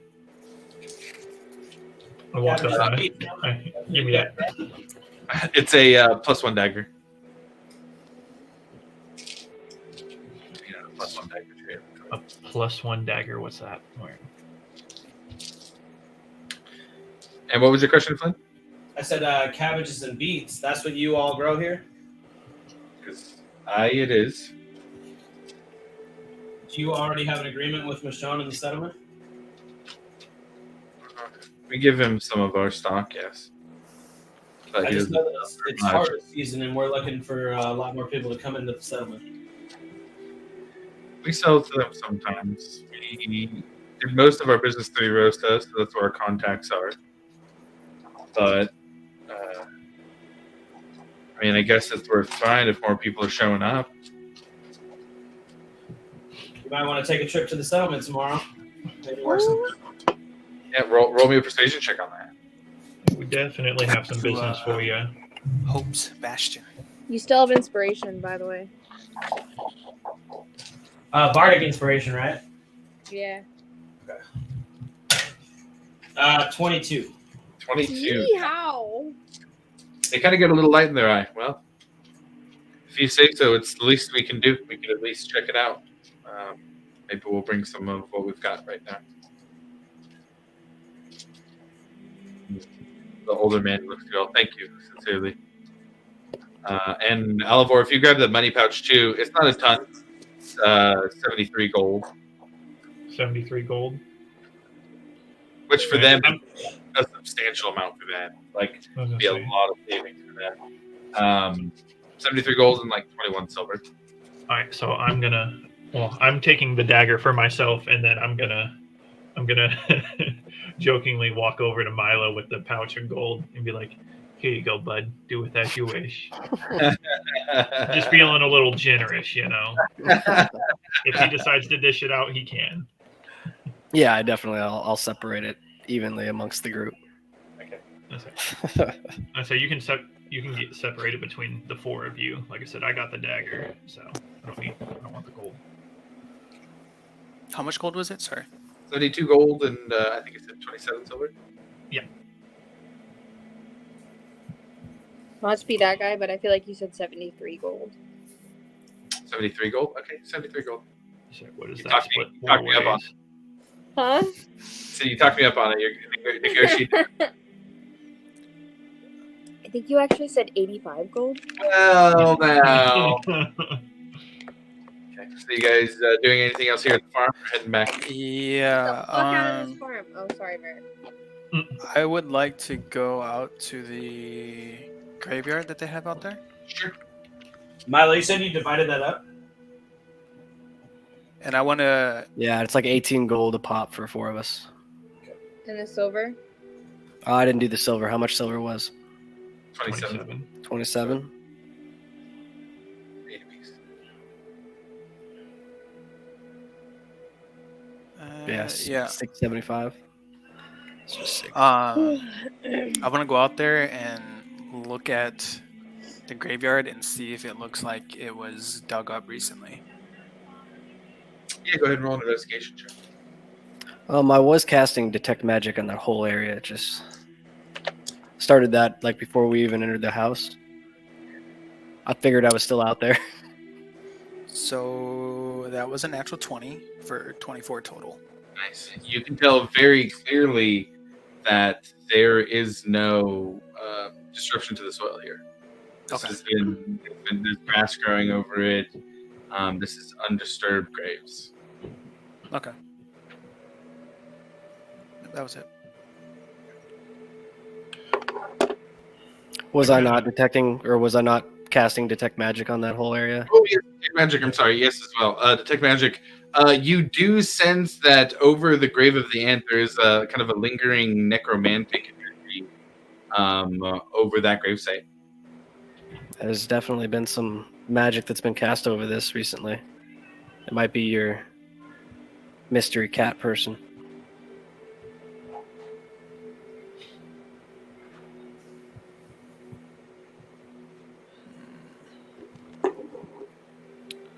Trying to see if there's anything I can do for that, but I don't think so.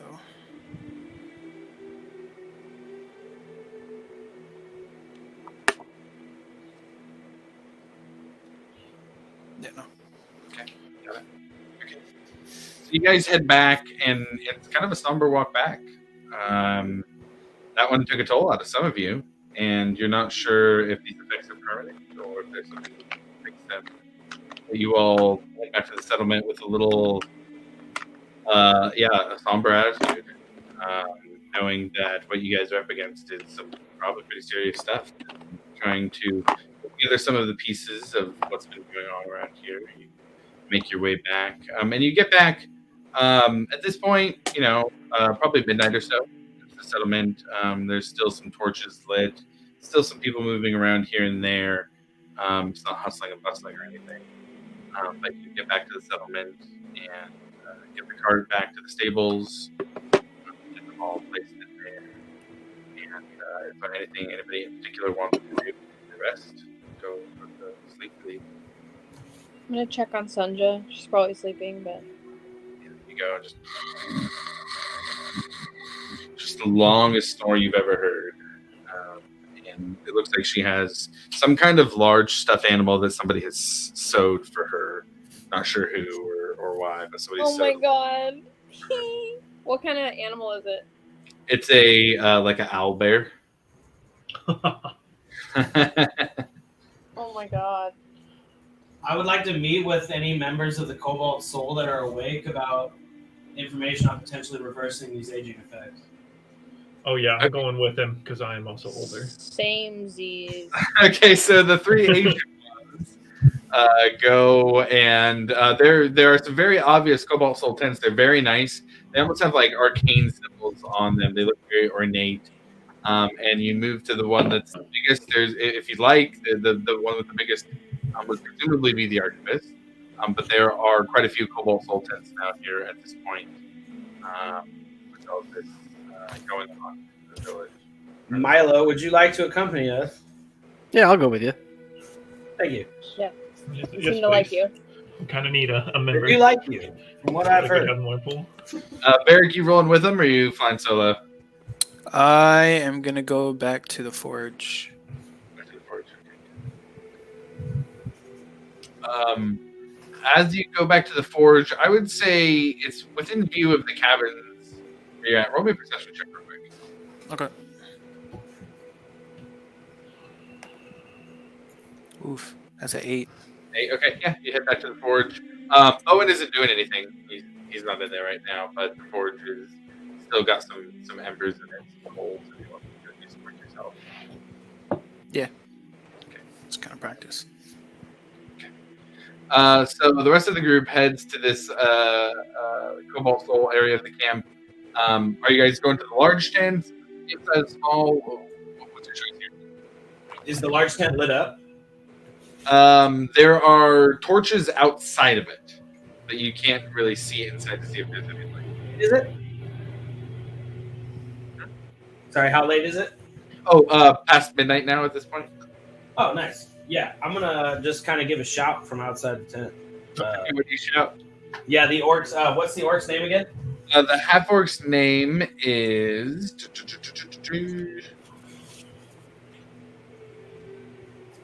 Archivist Orvo Uzug. Orvo. Orvo. Yeah, I don't want to like walk into his tent. I feel like that'd be rude. So I just kind of like to give a shout from the outside, like "Utsak." Okay. You hear a grunt back. What? I would have a meeting if you wouldn't mind. Oh, persuasion check.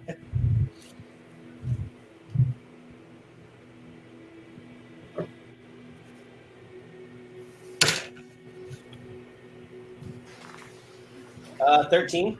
13? Okay. You hear from the tank.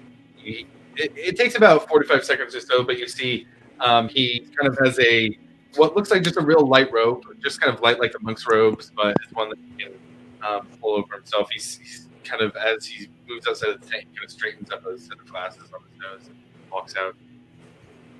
I don't usually take meetings this late at night. Well, as you can see, I am not the same as I was this morning or the night before when you met me. Ah, that's quite odd. we had a run-in with a ghost that cast some sort of spell on the three of us as I point to Alivor and Aki. I was wondering if these effects could be reversed.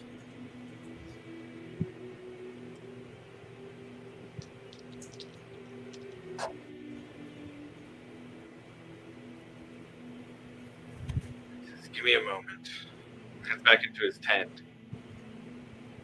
And you hear him muttering a few words, but you don't hear exactly what they are. It's kind of muffled through the tent. Comes back out. You have 24 hours from the time you were made old to have greater restoration cast on yourself. Otherwise, the effects are permanent. And how much would it cost you right now to cast Greater Restoration on me? Because I am not a magic user. Anybody in your party able to do that? No. Is anyone that you brought from the Cobalt Soul able to do that? So roll me another persuasion check on this. Is there any way I can assist? That was an 18. What do you say to I'd us? like to use my Bardic Inspiration on this one, too. Okay. So I don't So think I need to assist. 21. 21. Okay. He kind of gives a little bit of a almost perturbed look. We do have some scrolls we carry with us when we're traveling as archivists in case of emergency. But we only have 2. Well, this is a clear emergency, sir. I don't know. I don't know about anybody else in the town. How much would one of those cost me? Oh, they're quite expensive. One? They are quite expensive. How expensive we talking here? Give us a number. So with the persuasion check, he kind of gives you guys a look, and he looks at Milo, and he says, "Recruit of the Cobalt Soul." Yeah. I must ask, on behalf of the library, were these, and he kind of gives a little finger quotes, injuries that your companions have received, were they received in working on an effort that a member of the Cobalt Soul was also looking into? Oh, absolutely. And in the best interests of the settlement here and its people. You actually might find this kind of curious, but we may have found another connection to the necromantic activity that we discussed here. And he goes back into his tent, comes back out with 2 scrolls. That in the interest, or the greater interest of the Library of the Cobalt Soul, these 2 greater restoration scrolls are yours. They typically go for a few hundred gold apiece, so they are not very cheap to replenish. It's 100 gold piece diamond used just in the making or the casting of the spell. Just to keep in mind. I would like to give him 15 gold pieces for his time and waking up at this hour. He pushes your hand away. I appreciate the gesture, but it's not necessary. Well, again, I thank you. I hope that I don't run into any sort of spell like this again. Stay away from ghosts and you should be fine. Well, I'm going to be snatching up one of those. Oh yeah, there is only 2, right? Yeah, since just, I'm the just saying. well, one of those you are got mine. the worst. You got Are the you a worst. full blood elf?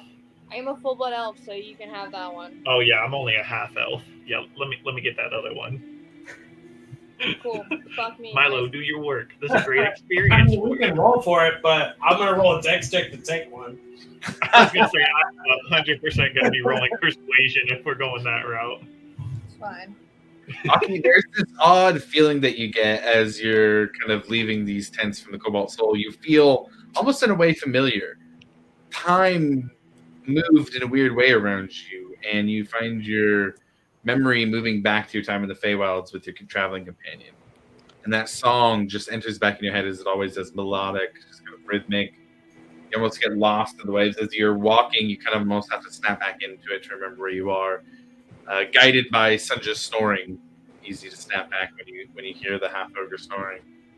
But you feel that, and you feel it more. You almost feel it a little more intensely today, this evening, after getting back.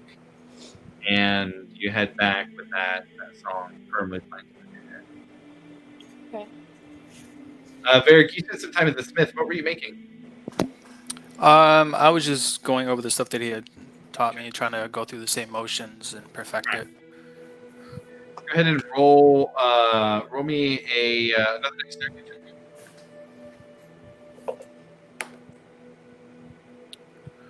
That is.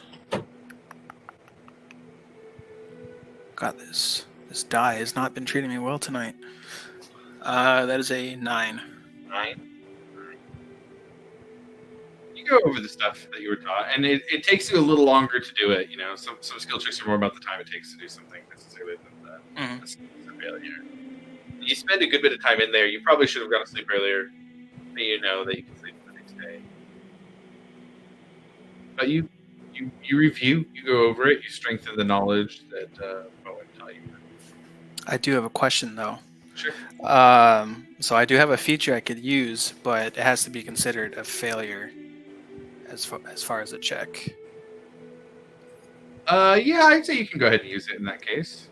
Okay. For a failure necessarily, but the end of the roll it was on, you can use it. Yeah. So I'll go ahead and use favored by the gods. So once per short rest, if I fail a saving throw or miss. Oh, it's a saving throw. Okay. Saving throw or missed attack roll. Never mind. Yeah. How long do you stay there? I'd say quite a while. I only need the 4 hours. Okay. So I can use of my time, so I can get the 4 hours of sleep and be fine. It's about sunrise by the time you finally go back to your cabin. When you do, you notice that there is a letter, kind of on the step up to your door. Rolled up, probably like it was brought by bird. Okay. Yeah, go ahead and read that letter then. You open it up, and immediately you recognize the handwriting of Vasati. And the first line says, "Brother, if you can't handle this yourself, then I'll have to be there too." And that's where we're going to end the session for the day. Oh, hey, we gonna get a heavy hitter rolling up in town. Oh yeah. So I will give you the full content of the letter that is back from her to have privately after this, and then you can decide if you'd like to share it or not. But it will have something over there. Cool. All right, so with that, I do have a little bit of housekeeping. Filmmusic.io, the music we have heard in today's session, you can find there. There's information on all of the songs and artists down in the stuff down below. So check it out, and thanks for tuning in. We'll catch you next time.